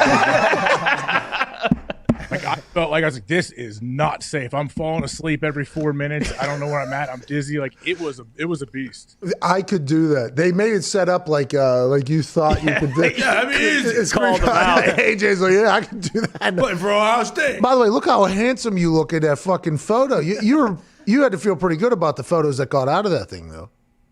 I mean, honestly, it gives me a little bit of PTSD thinking about it. All right, you want to answer some phone calls? Absolutely. All right, this is Lazaro in D.C., AJ. You're going to say hello, the whole thing. Yeah. Hey, Lazaro, what's on your mind, bud? What do you want to talk about? What's going on, the Hawk? Pat the boys. Shout out to y'all, man. What's on your mind, bud? What do you want to talk about? Oh, my God. Stop. I can't do it. You're the fucking best, bro. Hey, you think the Texans and the Cowboys just said, fuck it, combine the team, make a 1 million seat arena in the middle of Texas and see if they can win a fucking Super Bowl? Yeah, not a bad play there. Sweet. Yeah. Deshaun Watson and Dak, if they get him back, starting at quarterback. It would do the Dolphins thing where you got two quarterbacks. It's a good idea. Closer. I'll answer this next one, AJ. Okay. Let's go to Evan in Buffalo. Evan, how are you doing today? See you later, Evan. Still counts. Yep. Let's go to Evan in Buffalo. How you doing? Hello, Pat. You know, I think he moved things. Oh, he switched. I think. Every once in a while, this phone answering thing, we'll do a little fan. Evan, you are on, Evan. Yeah, sorry about that. What do you want? We hung up on Steven, apparently. Sorry, Steve. Steven wasn't Still in Buffalo. counts. Yeah, it does count because we did answer Steven. You're right. Put that in there. We got to go on a little bit of a run here, Evan. What do you want to talk about?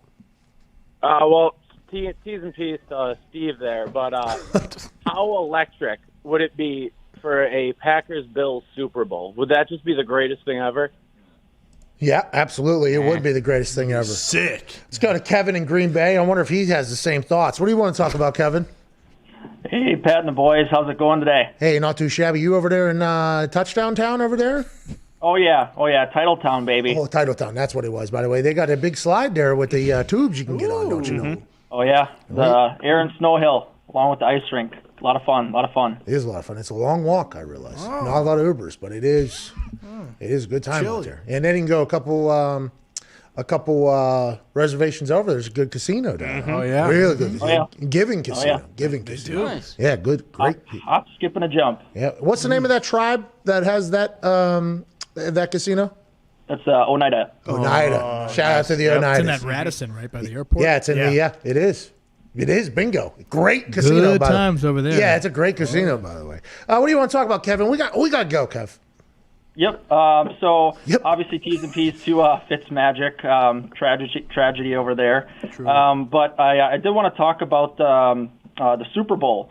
You know, what's this thing going to feel like? We've got multiple stadiums allowing people in now, and starting to kind of get a few more here and there. But what's this thing going to feel like once we get to it? It's obviously good football to watch on TV, but you know, there's people that are coming from near and far. Whoever gets into the game, there's people that travel with that team. So I'm just curious on what you guys think it's going to look like. I think they're saying they're putting first responders in there. I would assume people that got the vaccine, frontline workers. Yeah. I think that's what Roger Goodell came out and said. So I assume there'll be a little bit more of an atmosphere down there. They said 17,000, right? Last I saw, it was like 16,500 or 17,000. That's what the plan is. And it's in Florida. Florida, I think, is a little bit more open than other places. God darn it. Pizza sauce. Well, then mechanical pencil right on my thumb. Oh, man. We got pizza sauce and then goddamn mechanical pencil. Son of a bitch. That's what happens when you wear stonewashed jeans, AJ. Yeah. Let's get to a break, dude. This show stinks, dude. If we didn't have today, by the way, if we didn't have a show today, these jeans still pristine. Yeah. Instead, we got pizza sauce from very good pizza. Very good Delicious. pizza. Mechanical pencil right there. And I'm sure in the last 41 minutes, a lot more is going to happen. A lot more shit falling in my fucking lap right now, AJ. You know what I mean? I do. The Bills are going to have, 200 people there, and they're getting tested, too? Like, you have to show a negative test to get in? Yeah, so there's been some protocols that some places have put into place for people to get into facilities. Like, for instance, WWE, everybody that gets into they allowed a certain amount of people in for NXT. They're all in a protocol, like test, hotel, the whole thing. Like, you got to go through full steps to get in there. I thought that's how it was going to be with the NFL, but then it felt like more and more government made more decisions for the NFL as opposed to that. The thing about the Buffalo Bills fans is I feel like there's a chance they're not going to see a lot of their guys playing. You know what I mean? I feel like there's a chance that some of their... So I'll be excited to see how, the guys who like this... Playoffs. I'm talking playoff. I don't know if playoff game. They're not getting fans until their first playoff. Oh, wild card. I thought it was this weekend. Yeah, they're not going to do it for the Dolphins game, just for the playoffs. Oh, that's smart then. Nice. Hey, rest up, boys. Get ready for the playoffs. Don't want to see anybody get hurt out there. At this point. Wow, at this point, you guys even have a I was quarterback. going to say, Jake Rudolph. Contact tracing could potentially affect that team a little bit if Ryan Fitzmagic had a positive in the last 24 hours. Yeah. Contact tracing potential, Flying Dewey. Get Dewey on the chopper. Dwayne Haskins. Dwayne Haskins wins a playoff spot for the Miami Dolphins. I don't think Ballerina Glaze and COVID are going to clear protocols. Excuse me. I would like to let you know that You can't say that. me calling it an adult ballet has offended the ballerina community. Offended? Yeah, I got attacked. Oh, yeah. really? What location was that from? A Canadian ballerina. Let me know that whenever I call gentlemen clubs adult ballets, I am disrespecting a lot of hard work by people who try to do it. Hey, Pat, what's with all this talk about ballets, buddy? Well, so the thing about that is, what about the respect that should be given out to the adult ballerinas? Yes. Yeah. Okay. Come on. Why are you so? Listen, I got a lot of respect for the amount of dedication it takes to be a ballerina. Okay, they had an Indianapolis ballet thing that I did a promo shoot with. Some of the best athletes I've ever seen in my entire life. Mm-hmm. I mean, unbelievable. But the adult ballerinas, they put in a lot of work as well. Yeah. What does she want you to call it? A scummy, seedy titty bar? I mean, Jesus Christ, give them a break. They're just trying to earn a little coin. Come on. Yeah, what are you supposed to call it? Let's get to a break. 22 minutes into the show here, our third hour. This show's the worst. Pat, what we call them up in Canada? What's that? Titty bars. Oh, okay, all right. Let's go. Thanks, Bret Hart. Count that as a call. Yeah, you got it. Let's get out, dude. We're back on the other side. This show sucks, all right? It's New Year's Eve. We weren't supposed to have a show. AJ was supposed to be on a family vacation. So get off her ass. JT the Brick is next. His show will be much better than ours, we promise. On Sirius XM, Channel 82, Mad Dog Sports Radio. What's the most beer you did in one night you think of one of those shows? Well, I never forget when we went to Japan one time. Dudley, Stacy Keebler. I mean, there were so many people out there. I think we went through 103 or 108. Now, between just for myself, I'd always make sure to have about a 12 or 18 pack there. And, here's the thing when some people say, oh, shit, man, you got too much of that beer on. You don't even know how to drink beer. It's like, dude, fuck you. You don't know what I'm trying to do.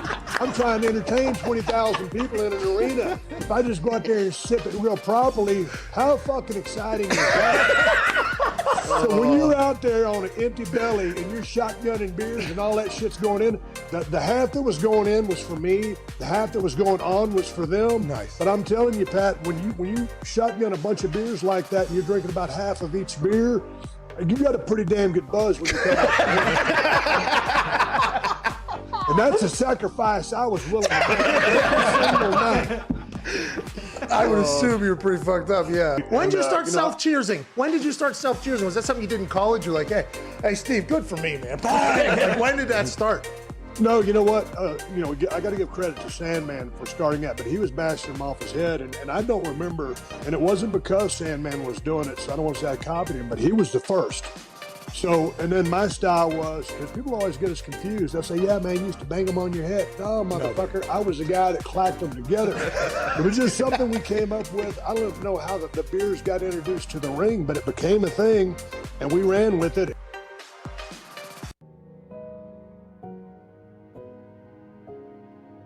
I could see how a guy like Richard Sherman, who's been in the league a long time and has had success, could be like, hold on.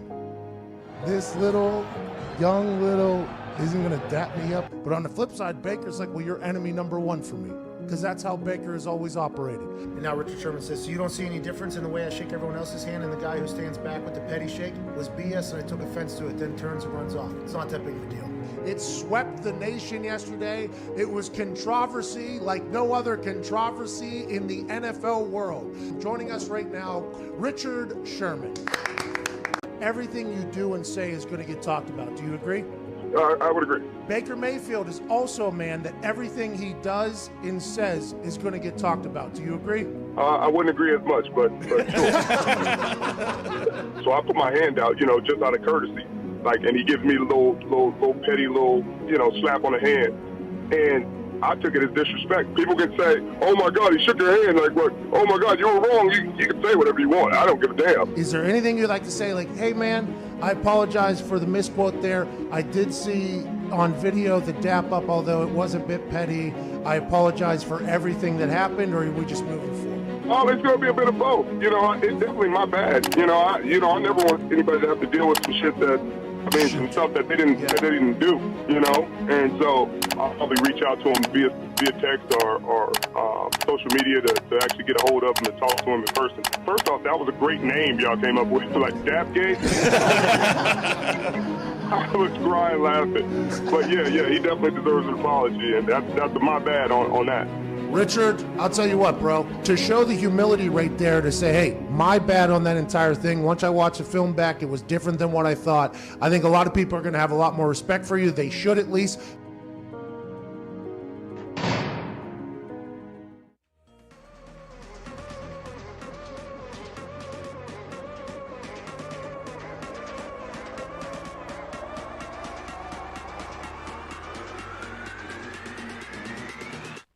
You're listening to the Pat McAfee Show on Mad Dog Sports Radio. I mean, it's hard to enjoy this song right now. I'm getting attacked by the ballerina community. I'm sorry. By the way,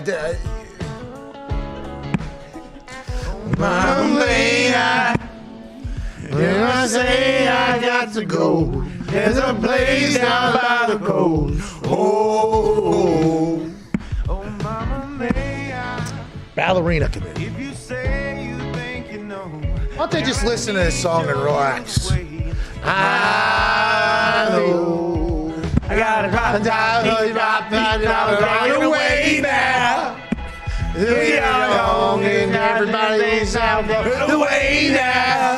I know my mama told me someday a love like you will lonely. Don't leave me lonely. AJ, what he's talking about there is a conversation he and his mother had back in the day about falling in love and then her leaving him and him being lonely. And I think that's what he was referring to. And it has such a positive vibe, though, that it's hard to really take those lyrics serious, because how could anybody leave this guy lonely? Told me one day I love like you were lonely. Could happen to anybody, Pat. Lonely. Welcome back to the show. Late night special band, Don't Leave Me Lonely. One day we will learn those lyrics. Don't bobble away now. 1, 2, 3, 4, 5, 6, 7, 8 now. I know my AJ, you like that song? Yeah, it's a good song. I know you're trying to set the record for most calls taken. That may cut into it a little bit, the sing-along. I'll tell you what, AJ. Jay, please.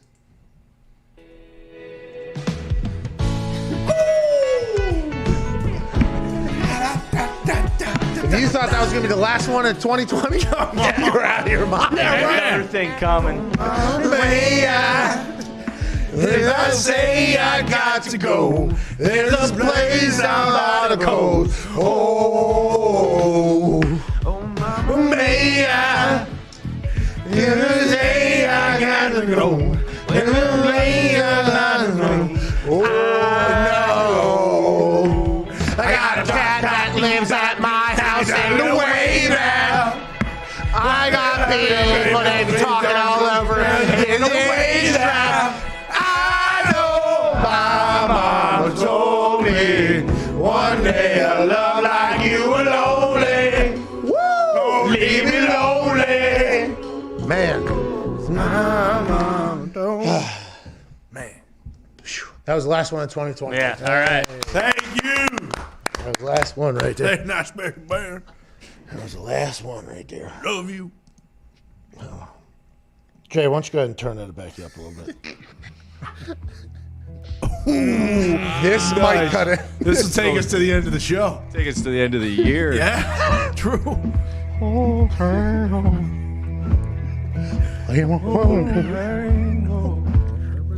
this is the one. This is the one, AJ, yeah. You're right. This will take us right into 2021. Hey, you know why? They are coming. They are coming. They are coming. Just wait, AJ. It's coming. You know, in the Mad love, sweet as honeydew.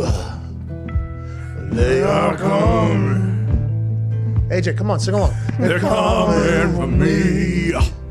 They are coming. This is what we're waiting for right here.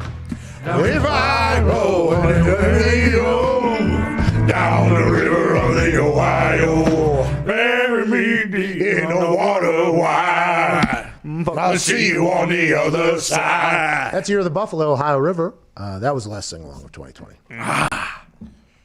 We don't know any other songs that we can play. That Just Jelly one or whatever is a good one. All right, so how many phone calls do we have to get through to get a new record here as we go into 2021? The next one will be 22. I believe 31 is the number to get to. Okay. All right. That's it. You got anything to say, AJ, before we get into this? Is this okay if we try to do this now? This is great. Are we going back and forth, or are you answering? How's it going? You want to answer this one? Yeah, well, I need a name and a city, though. Hold on. All right, well, it's Nick in New York. And Nick in New York, what's going on up there, bud? How we doing, AJ? Oh, doing great, pal. How's it going? You and the Italians hanging out? I am Italian. You already know. The Paisans? He is Italian, by the way. He is. Nailed it. Oh, congrats. It's actually Nicky.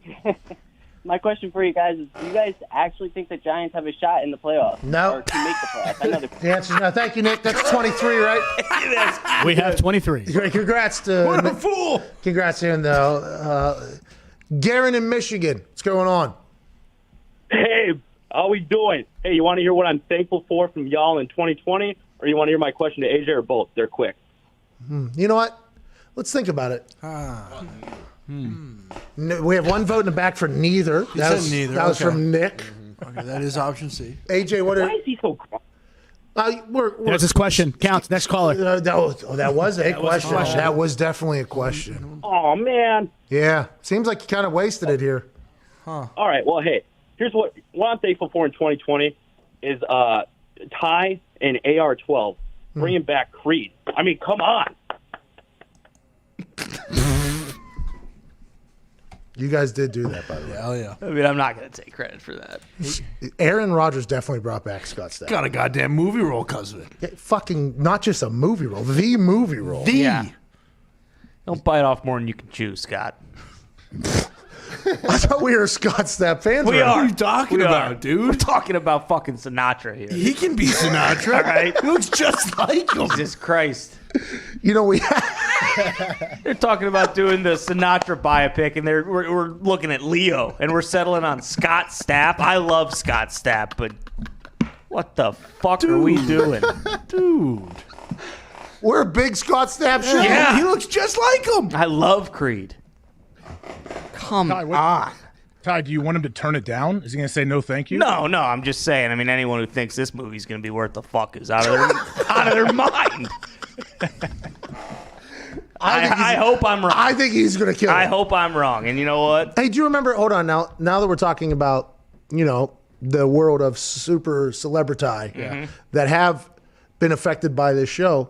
Remember when AJ tried to just stir all the slander up about Ryan Phillippe? Oh, yeah. Man. Yeah. You remember when AJ Wild. tried to? That happened. That happened just a little bit ago. And then the next week when he got killed off of his own show. Yeah. Got murdered. Probably because of you, AJ. That's a shame. Yeah, it was. I don't even know how that came about. Well, yeah, it's your brain. You know. Yeah, you know exactly how it. Well, hey, what can we do? Oh, Aaron, you remember whenever Ryan Phillippe basically told you to go fuck yourself? That's what you said. What? Yeah, I mean, yeah, that was my truth. I'm pretty sure that happened. Let's go to Rob in the Bay Area. Rob? Hey, Pat, how's it going? Thanks for picking up my call. Man, I'm lucky to do it, Rob. How are you, pal? I'm feeling positive, man. I'm very thankful to survive this year, and I'm very thankful that all of you guys have survived it. You guys kept the show alive.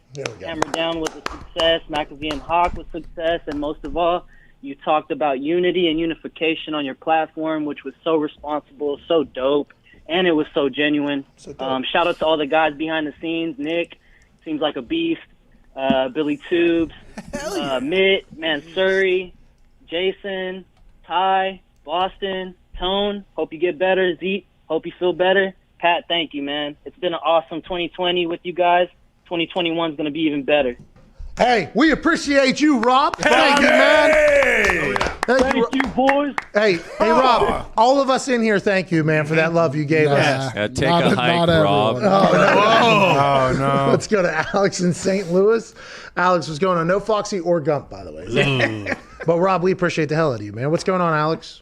Hey, what's up, Foxy and Gump? How you doing today? There we go. Alex, that's a call. Let's go to CJ in Pennsylvania. What's going on, CJ? Poor guy. Hey, guys, how's it going? Hey, not too shabby. That guy probably would have been a really good call, by the way, with how quick he adapted there, but had to fucking hang up. Sorry. Best night of my life, draft night, man.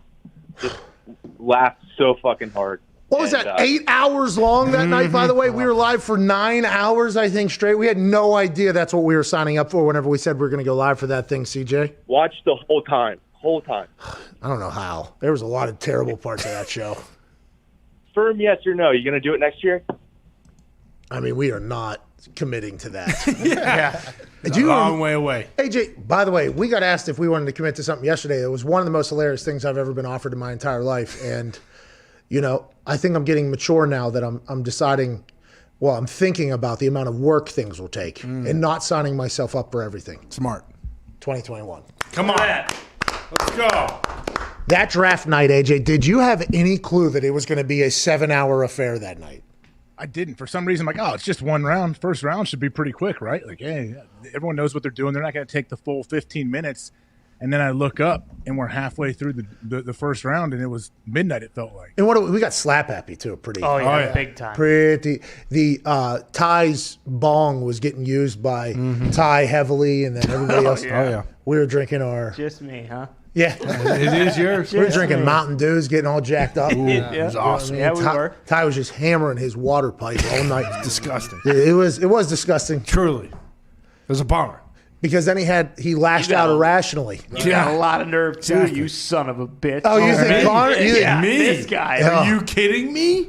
Let's go to Tim in Maryland. Boston, Rob. St. Boston. Clean as a whistle. What's going on, Tim? Yo, just hanging out. My favorite part of 2020 was just watching your guys' success. Got a question, though. If the Steelers and the Packers end up in the Super Bowl, is your office just going to explode? Thanks for taking my call. The show stinks. Hey, thank you, Tim. The show does stink, especially today. One of the worst we've ever had. If it's Steelers, Packers, I'll tell you what, I feel like we did well this year. Steelers, Packers. Yeah. Because those are the two teams that, we have talked about. Probably because we like those two teams as teams, by the way. A lot of Chiefs talk as well. Let's not get crazy if the Chiefs go in there. But if it's Packers-Steelers, I think we are rather pumped up about the outcome, regardless. Absolutely. And you said it, Chiefs, and you could probably throw the Bucks in there with AQ. Yeah, I think we've had some Bucks come. Yeah. Yeah. We got a shot. Brady also, he lets you know. And Buffalo, I feel like Buffalo we've had pretty good coverage of. Yeah. I think we covered a lot of them. What, Josh Allen on the show 2 weeks ago. Yeah. I haven't lost since. Yeah. How about that? Josh Allen's going to be really fucking good, by the way. Yeah, it's a bummer. That is a bummer for Patriots fans. Truly it is. Especially because 2 and now we're going to learn if he can run 2 men or not. Fitz got COVID. Did you hear that? I knew he was out of practice. I didn't know it was COVID. Yeah, he tested positive. They are now running contact tracing because he was at practice yesterday. They got to win that game.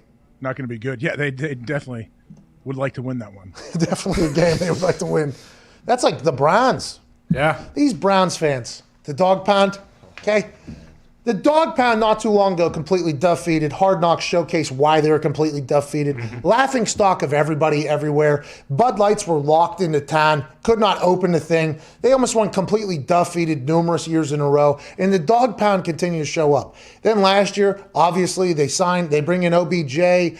Baker Mayfield's got some heat going. Jarvis got some heat. A lot of hype going in that team. And they were the Browns. Yeah. They were the Browns. They blew it. This year, playing football, Stefanski seems to be the guy with no training camp, no preseason, no OTAs. They were able to instill a culture in there that Stefanski and Andrew Barry and the boys over there, they start winning games. They look like they're not even content at all with winning games. The one and not done shirts everybody's had felt like that with the Browns. Now we're going into last week, okay?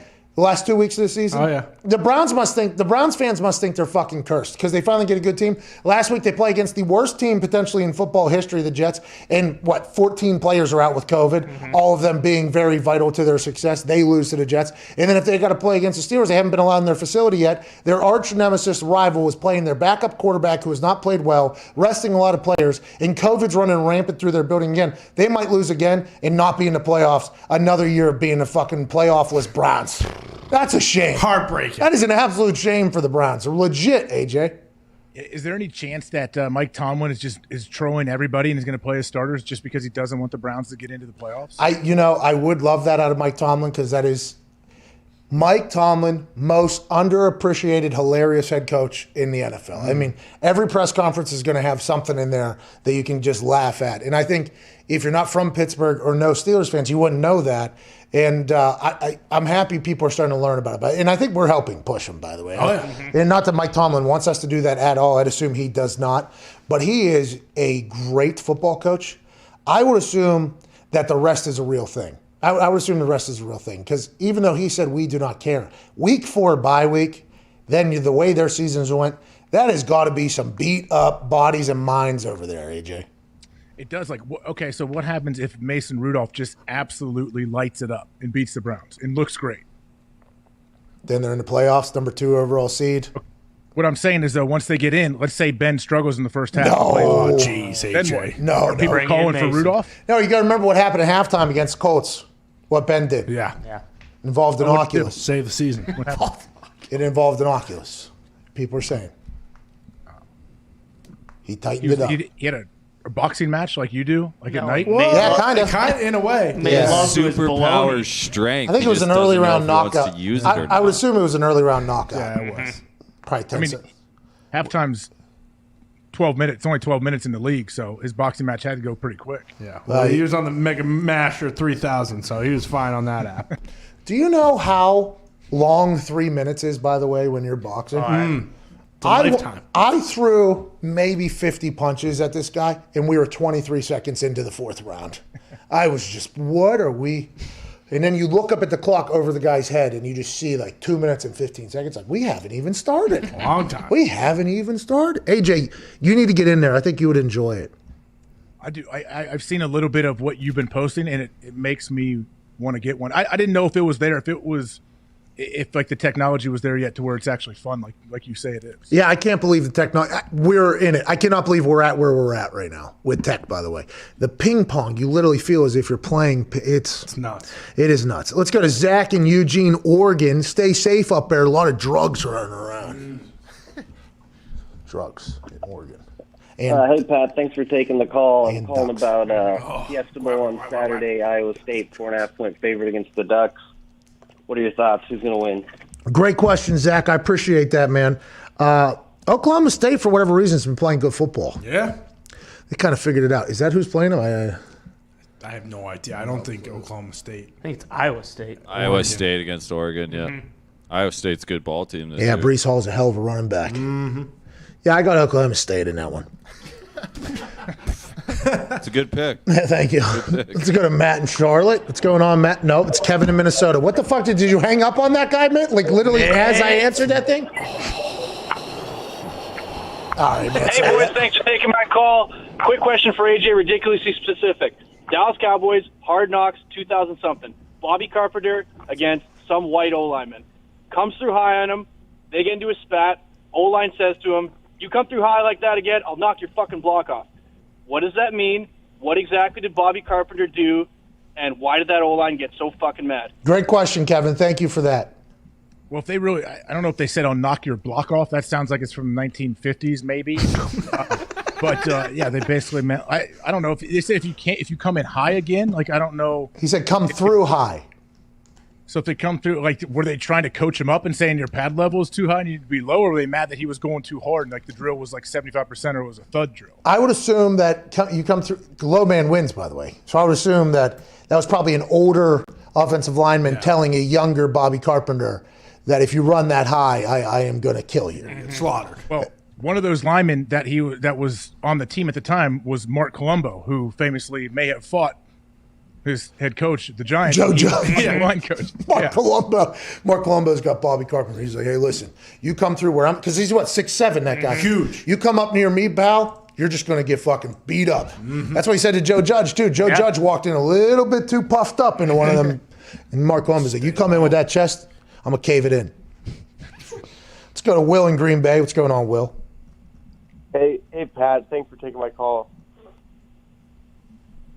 Hey, Pat. Thanks for taking my call. Can you hear me?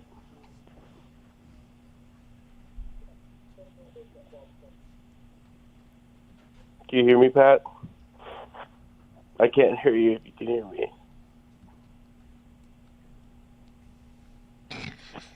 Will, we're trying to break a fucking record. Let's go. I know. I can't hear you. Can you hear me now? Yeah, I can hear you now. Okay, thank you. Jeez. What do you want to talk If about? that stooge Gutekunst runs Aaron out of town, where would you want like Aaron to go? Like Indianapolis Colts. Thank you, Will. Oh, that'd be so cool, man. Aaron just dropped back for the Colts. Number 12, Aaron Rodgers.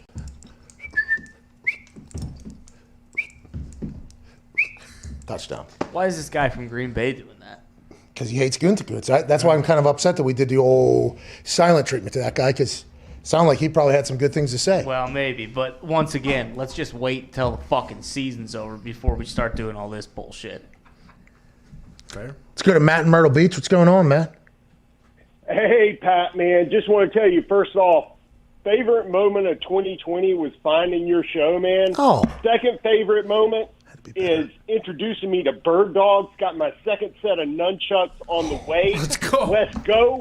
I'm 100% going to find you on a boxing game. I want to go. I think we're probably in the same weight class. Seeing Quadzilla now and the Quad Father, I'm a little bit below that, but I think I can hang. My question is for Ty Schmidt. Ty, this year you have really become like the godfather of the Packer backers. You're sitting here with A.J. Hawk. You've got Aaron Rodgers online with you once a week. You're invited to Malibu, man. How does that feel for you? And you guys have a hell of a fucking New Year's. Hey, you too, Matt in Myrtle Beach. Have a good time down there. You have become like the face of Packers fans, by the way. Yeah, I mean, I said it earlier in the show. It's pretty cool. It's a pretty cool thing. Like I said, you never imagine. I mean, let alone being able to text AJ, a guy who I had his jersey growing up. And Did stuff you? Like that. You wore that guy's jersey? Oh yeah, right there? I had AJ's jersey. You bet. And then obviously having Aaron on the show, and then just all these other guys. I mean, shit. We had Jordy on earlier this year as well. It's it's pretty fucking cool. And Big Bob Tunyon, AJ Dillon. Lee Battle in Starkville, what's going on, pal? Hey, Cuzzy, boys, Mr. Hawk, Happy New Year's Eve down there. Mr. Hawk, how you doing, Lee Battle? It's been fun getting to hear you talk on our show a couple of times this year, Lee. What do you want to talk about? Hey, I just want to remind everybody, Yins can get wild tonight, but don't Yins get too wild down there and forget it takes all of us. Yeah, smart, Lee. We appreciate that. Let's go to Shane in Nebraska. What's going on, Shane? Well, it's hard following Lee Battle. That's rough. But best thing about 2020, getting rid of cancer. His big tumor. You might know it as Billy O. Stooge. Oh. Jesus, Shane. Holy shit! Wow. I thought we were doing something real for a second. Yeah. I thought our show was going to be a good show for a second. You know what I mean? But instead, it took the exact turn that this shitty ass show would take. But he's got a point. They did get rid of Billy O. Stooge. I mean, that is good. Guy from Nebraska doing it. This show's a problem. You hear that guy? He probably was the nicest guy of all time for a long time. He probably was. Then you listen to this show, and it's your guys' toxicity. Toxic twin. No, it's your guys' toxicity. And your I don't even know who you're pointing to. Yours. It's brutal. Yours, Foxy. Oh, no. Yeah. Foxy's the worst of all. Yeah, Foxy is the worst of all. Actually, Billy's the worst of all. Yeah. He is. But AJ somehow figures out a way to be worse than everybody. Yeah. And he only drops in via fucking FaceTime. It's incredible. Interesting. Let's go to Jay in Michigan. What's going on, Jay? Where are we at? This is number 34. Oh, we already broke a record? We broke the record. Oh, fuck you, Jay. Have a great New Year. See you, Jay. Jay is not answering. Jay. He tried. That's going to happen. Hear us, man. Nice. Right. AJ, you should take a bow too. You answered a couple of those calls. Good job, AJ. Did Did you break your own record or somebody else's? Yeah, it's ours. It's our record. We're just kind of, to be honest, we should have Usain bolted it and spread our arms for the last 5-10 yards, so it's slower, so we can break it again.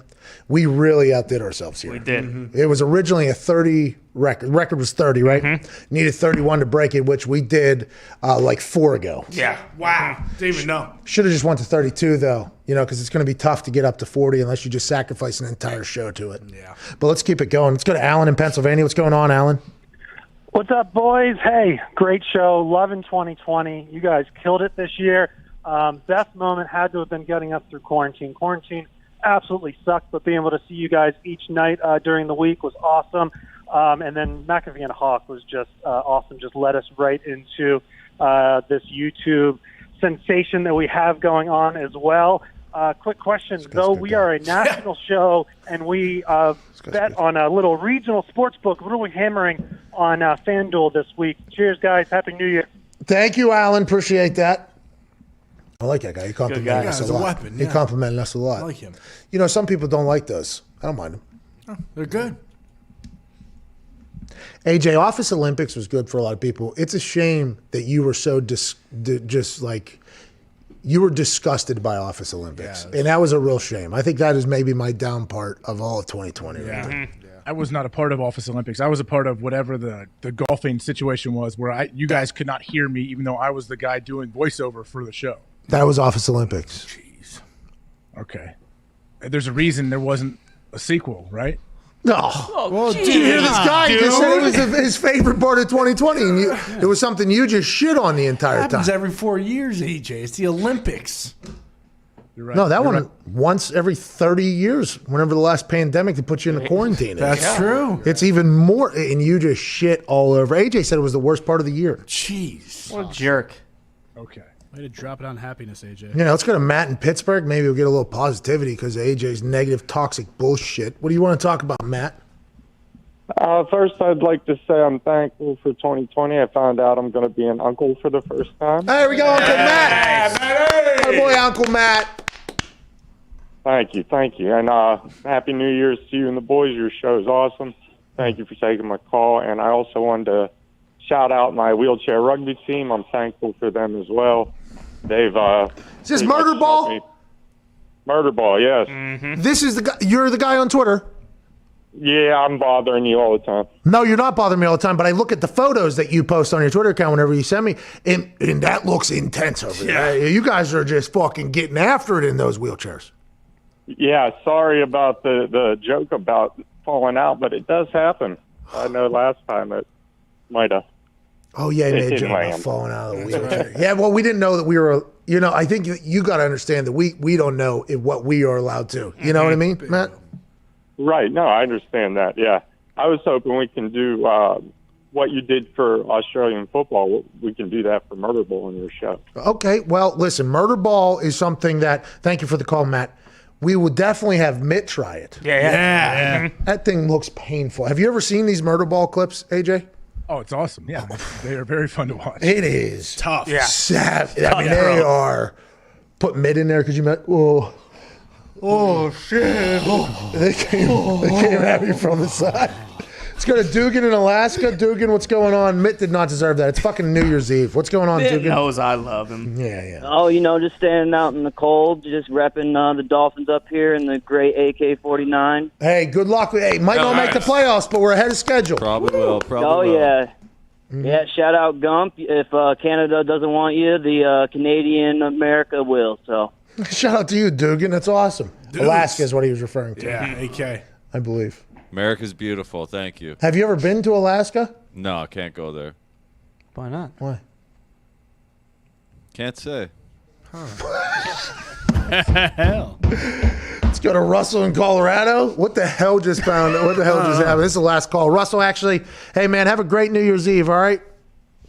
All right. Well, thank you. Yeah, Russell, that's all we got, man. I'm so sorry. I should not have answered that call, but I did. So, Russell, I hope you have a great one.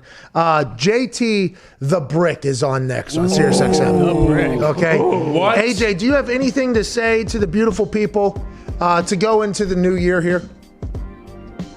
don't know. I mean, I hope people are feeling pretty good about 2021. right. I feel good about it. Thank you, Pat. I know you got to hit the break. Thank you, guys. Thank all of you. Hey, no, we thank you, AJ, and we thank everybody that listened to us this year on SiriusXM Channel 82, Mad Dog Sports Radio. Very thankful for Mad Dog letting us on his channel, and the people at Sirius bringing our show back. We can't wait to do this next year. We'll be off tomorrow, but we'll be back on Monday. And by the way, new year, new me. Don't be scared to change some things. You're not a sellout if you do that. Make your life a little bit better. Enjoy 2021. I think it's going to be good at some point. A legend on the air, JT the Brick is next. Yeah. Wow. JT didn't give us an intro the last time, like 2 days ago when he was on for Shine. That's why you're overdoing it? Yeah, that guy, he's talked some shit on us, I think, a couple times, JT the Brick. Like what? How? Like he's on the same channel and he's doing that? Yeah, but whenever we came to the channel, there wasn't just like open arms from everybody at the channel. Nah. You know what I mean? It wasn't like... Well, whose spot did you take? Like who had this slot? I'm not sure. Nick Wright, wasn't it? I think he was potentially up for it, and then Danny Cannell, I think, Danny Cannell, yeah. Danny Cannell had it, but like I didn't make that decision. Like I didn't make that decision, but I think some people acted as if I made that decision, And JT the Brick, he was not the most welcoming individual for us, and that's okay, by the way. We're cool with that, by the way. 100% cool with that, by the way. We would potentially do. No, we wouldn't, but we wouldn't. Especially if we were in the hole. But he did Shine Show, who we love. We love Shine. Shine's nice to us. Dog's mad to us. The morning crew is very nice to us. It's just there's been some, at the beginning, people said some things, and they probably maybe even changed the way they feel. But the only thing I remember is the beginning. You know what I mean? And that's one of those things you got to lock it in forever. He did Shine Show. He filled in for Shine the other day, and as he went off air, didn't even say our name. Said everybody else on the channel, basically. Didn't even say that we're coming on. So I just wanted to make sure we showed him what an actual time slot host does. You know what I mean? Like, this is how you operate, JT. He's also been doing it for 20 years. Doesn't need a bunch of stooges clapping around in the background, too. Yeah, that's what he said about us. Yeah, that's what he said about us. Some other things, too, about, Yeah, AJ. Well, yeah. It's a new time. Tell him it's a new day. You say it all the time, like, hey, it's a different time. It's a new time. Like, locker rooms now, it's not, you can't view it in the same old school mindset that you did 20 years ago. You can, but then you can also get smacked in the mouth too if you want. Yep. You know what I mean? You can get smacked in the mouth. Yeah. Why is Bill Belichick so great? Because he's able to morph it, and he's progressive, and he's always looking for the new and the next. He's not stuck in his ways saying this is what I do. This is my Bill Belichick system. No, he's like, what's my roster? What do they do best? Here we go. Yeah, and we'll win 6 games. The thing about those coaches that Andy Reid's another guy that doesn't get enough credit. He's been able to adapt and overcome and everything like that. AJ, we need you to pick games. Please. Last time of the year. How about the Cowboys, buddy? Huh? Still got a chance, like I told you. They got scouts from other teams watching practice again. Doesn't matter. They're that good. They overcome all of it. Nope. When they were winning, nobody was wanting to see them because they thought they were out of it. So nobody was there. But let's go through it. Ready? Yeah. Falcons at Bucks. Bucks are favored by 6.5 points. I like the Bucks. They'll cover. Let's go. All right. Ravens at Bengals. Bengals are getting 12.5 points at home against division Ravens. So, but for any of these games, I need you to let me know before you finish with them, like if half the team's sitting out.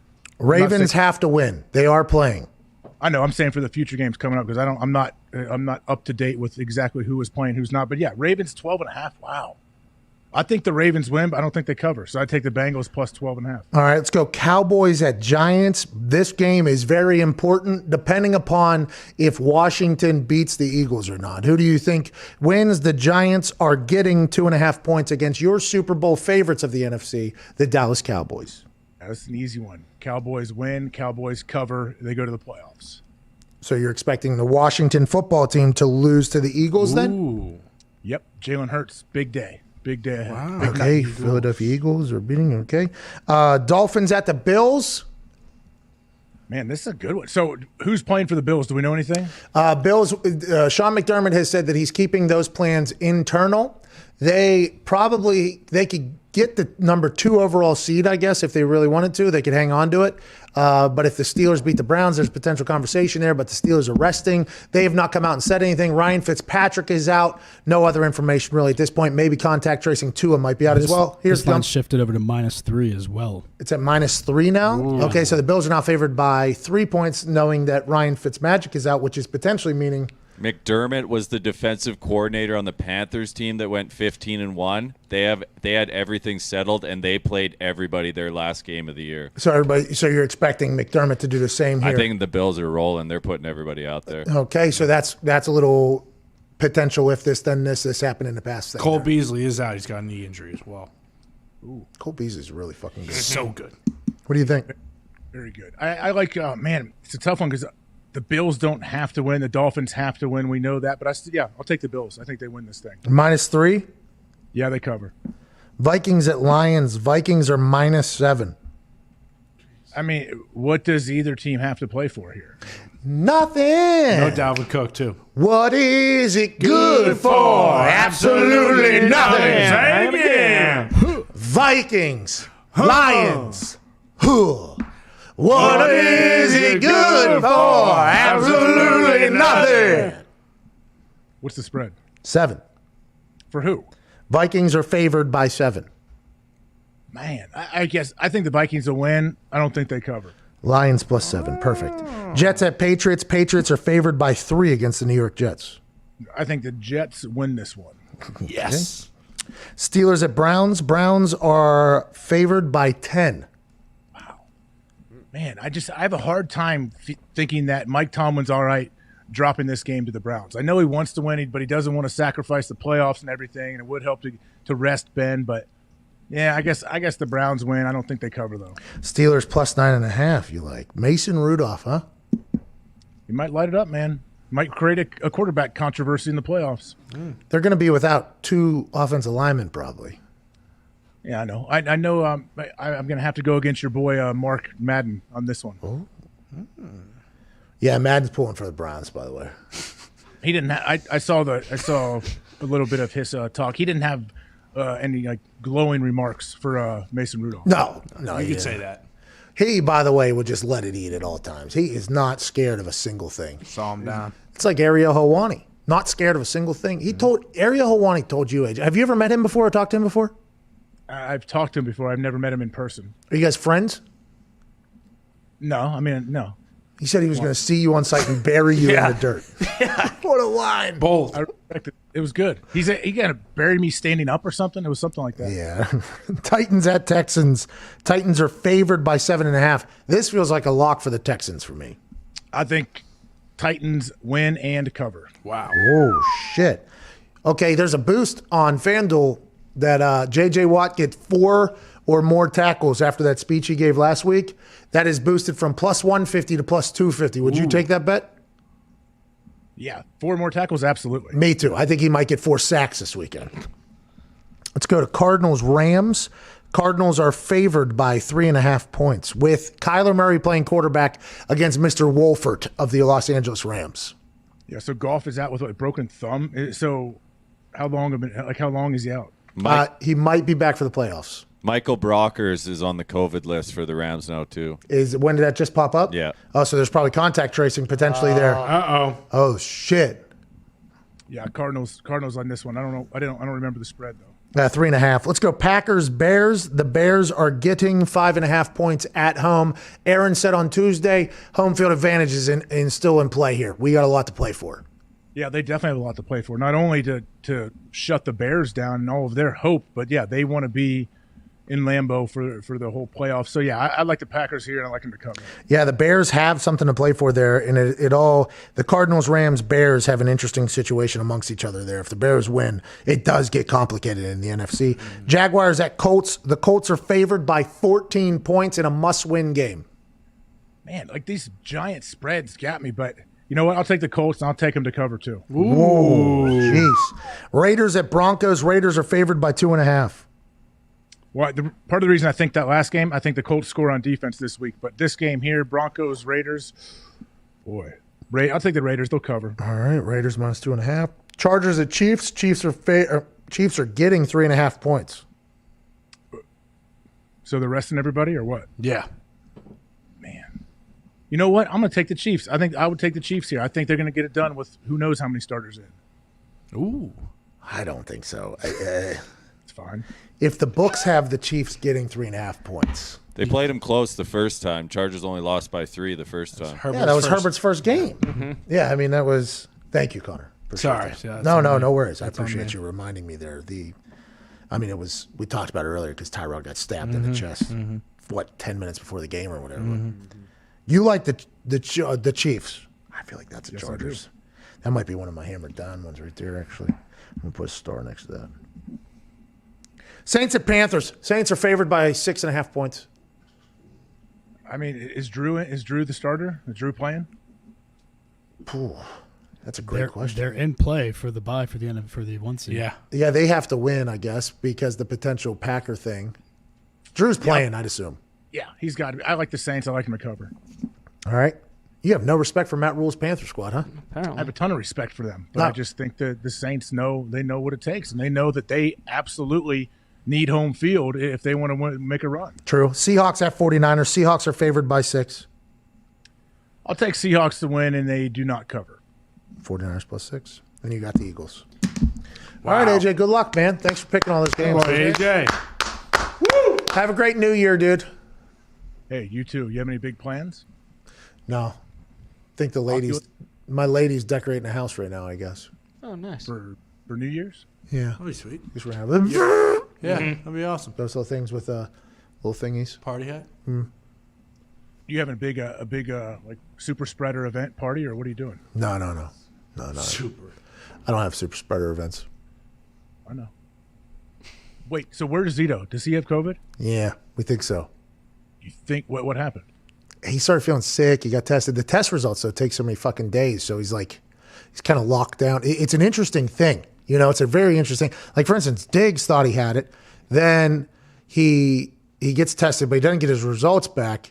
Sleeps and stays in his house. Nobody else in his house gets it. And then he gets the results back 2 days later, and he's locked in COVID cave or whatever. But I think he has tested Negative. I think the text message. I think he has tested negative, so he has to get another one before we can get back. But the test results thing is very interesting. Yeah, I know. I know people have waited. Some people wait like 14 days to get the results. It got to the point where we had to start waiting like 4 days or whatever because, like, whenever we were doing NXT stuff, so we started getting tested like 3 times a week, just trying to hope to get one in there. Are those rapid tests that you got some guy send to you from Instagram? Oh shit! We're giving away PS5s. Oh. Ooh. AJ, we're giving away PS5s right now. I was about to wrap up the show, but we got to give away PS5s. Do it. Hey, one of them's from you. There's supposed to be 2 of them from me. Well, that's it. Where'd the other one go? I didn't realize these things legit are impossible to get. Oh yeah. Yeah, so we bought 6 for those that are wondering at home. We got scammed out of 2 of them. We got 4 of them. It was supposed to be 5. We'll give away one more at some point whenever we find it. We promise. Possible. CFO Phil, who is, our guy, numbers guy, analytics guy, for instance, kindergarten. He's the one that picked the winners. Okay. And if you didn't win it, the way you would have won one of these PS5s is if you bought from our store during our Big Sale Friday sale. If you bought from our store, you were automatically enrolled because obviously to buy something, you have to have an email and a name. So we just figured that was a nice, easy way. We had a lot of entries, a lot, too many, and we were very grateful for it. Hey, very, very grateful for everybody that entered in this. And the PS5s, we wish we had 5 to give away. We wish we had 5. We only have 4. We bought 6, missed out on 2. Got scammed out of 2, I guess completely scammed out of 2. Gypped. Phil Maines pawned the duty of picking these random winners off on his children. So if you did not win and you were upset about it, go ahead and talk to Phil's kids about it. I believe there was a random button choosing of the emails in something in play. That's how they randomly selected it. I took the choosing process completely out of this office because after the $125,000 giveaway, I got attacked so much after giving away $125,000. I'm like, I'm not doing it. And Phil saw that as well and said, you know what? Put it on my kids. Yes. So the 4 winners of the PS5s that we were giving away on this beautiful New Year's Eve. Big congrats from Blacklick, Ohio. Bryce Phillips. Yeah! Boy, Bryce! Boy, Bryce! Hey! Way to go. Hey, Bryce, way to go. Woo! From Palestine, Illinois. Caleb Will. Yeah! Boy, Caleb! From Plymouth Meeting, Pennsylvania. Wilson Taruno. Congrats to Wilson Taruno. Wilson! Attaboy, Wilson! Wins a PS5. Expect an email from Phil to get your address to ship you the PS5. And the final winner from Pittsburgh, Pennsylvania, Kyle Yeater. Yeet, yeet, Kyle Yeater. Attaboy, Yeet. Wow. Attaboy, Yeet. Way to go, pal. Congrats to those 4 on winning their PS5s. If you do not win, I promise we will be giving away more shit on a very regular basis. That is what happens around here, and we are very, very grateful for all of you that watch and listen every single day. I hope you have a fantastic New Year's Eve. Don't be scared to have a little moment to yourself about this next 365 days, this next trip around the sun. How can we make it better? Well, the world can't fucking suck. Well, that would help, but I do believe for the next couple months, the world might still suck. So how mentally do we get around the suckage to have the best year we could possibly have? That's something you should try to figure out tonight. I think we'll all be doing that. From all of us to all of you, we have a year-end review video that Foxy has put together, and I feel like it's the best way to kind of sail off into the sunset here of 2020. AJ, thank you for everything this year. Boys, thank you. And the YouTubers, you are the greatest humans on earth. Cheers. This has been the year that was 2020. That the legend of Kobe will never, ever, ever die. This is an insane time to be alive. COVID-19 is no joke. The world we know it has changed drastically in the last 24 hours. We are in this thing together. The murder of George Floyd and his passing away last week prompted an entire country to say, hey, you know what? This is going to be the time where we take a stand. Because when you look in a locker room, when you look on a team, it's people from all backgrounds coming together for one goal. Welcome to the Blender! With a little situation on the internet. That was highly illegal. It's plastic now. It wasn't real now. Oh, no! It's BT Potter! What's it through? Got it! 52! This smells like Russian horse. I might have called your baby dumb before. It's not a dumb baby. Very smart baby. And Patrick Mahomes wins a Super Bowl. AJ Hawk! AJ Hawk! I'm gonna do it. Let's get ready to suck it! How many voices do you have in your head at any given time? 6. Oh, he took the outside lane. And Joe Exotic was framed. Get the ladder! Get the ladder! COVID-19 awareness fun run. Tom Brady signing with the Tampa Bay Bucks tomorrow.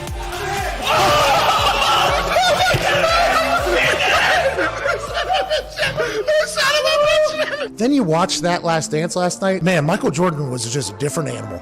Punch him right in his suckle if I had to. Tony has less than 0 chance. Rob Gronkowski is back in the NFL. Jordan Love, quarterback, Utah State. Oh, no. God damn it! The world has been shut down now for 58 days. No live sports in America for 58 days. I want to see it. Oh! Jeez.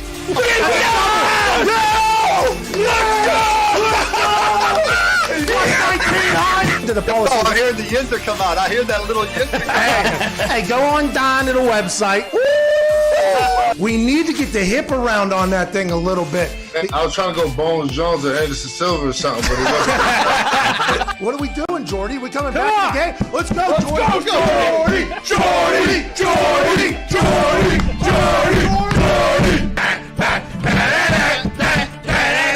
Breaking news! Okay, boys, here we go.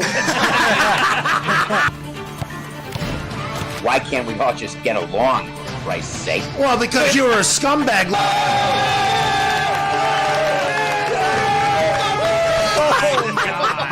Obviously, I'll do a little different with it. Okay. Well, bye. Bees the honey. Boom! It was unbelievable. Like, thank you, my God! So is this open mic night? Then I'm gonna take 2 beers. What? 3 beers. What? 1 vodka. What? You would have beat up Brock Lesnar? I would have crushed Brock Lesnar. I would have walked. Cam Newton goes to the New England Patriots. Woo! I believe that we will win. I believe that we will win. I believe that we will win. I believe that we will win. FanDuel backed the Brinks truck up to our office. Here's a backpack with $50,000 in it. $50,000 in there. Oh my God. $50,000 in there. Are you fucking serious? That is the bag of money. Let's go. Effective immediately, Washington will call itself the Washington Football Team.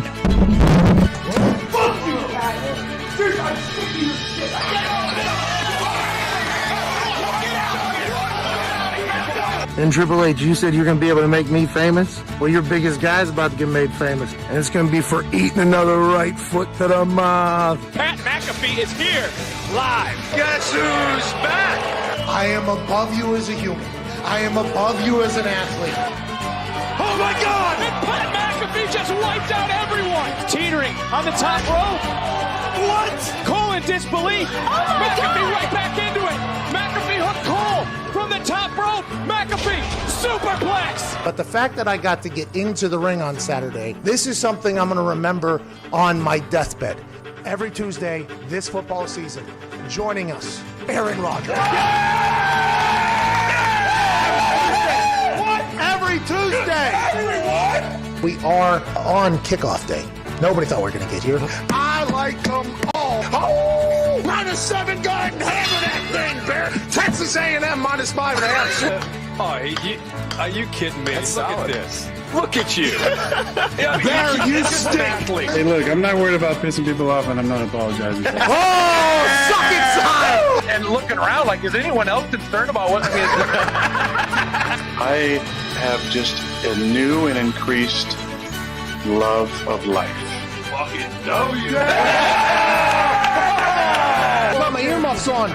Looks a lot like a world championship. Can't be worried that you bitches are saying. Because a lot of times down years for me are career years for most quarterbacks.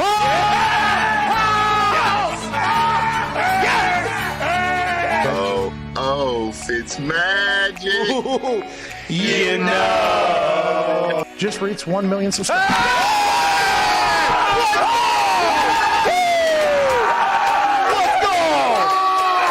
$1,000. That's my right-hand man. Hey, Booker T. DC is talking. A real champion is talking. You shut your mouth when a real champion is talking. DC, go ahead. You want DC to dog because she was a bitch.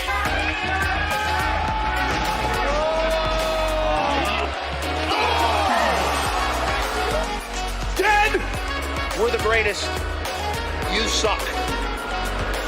Cheers. 2 rings, 2 cages, 2 teams, 1 brutal truth.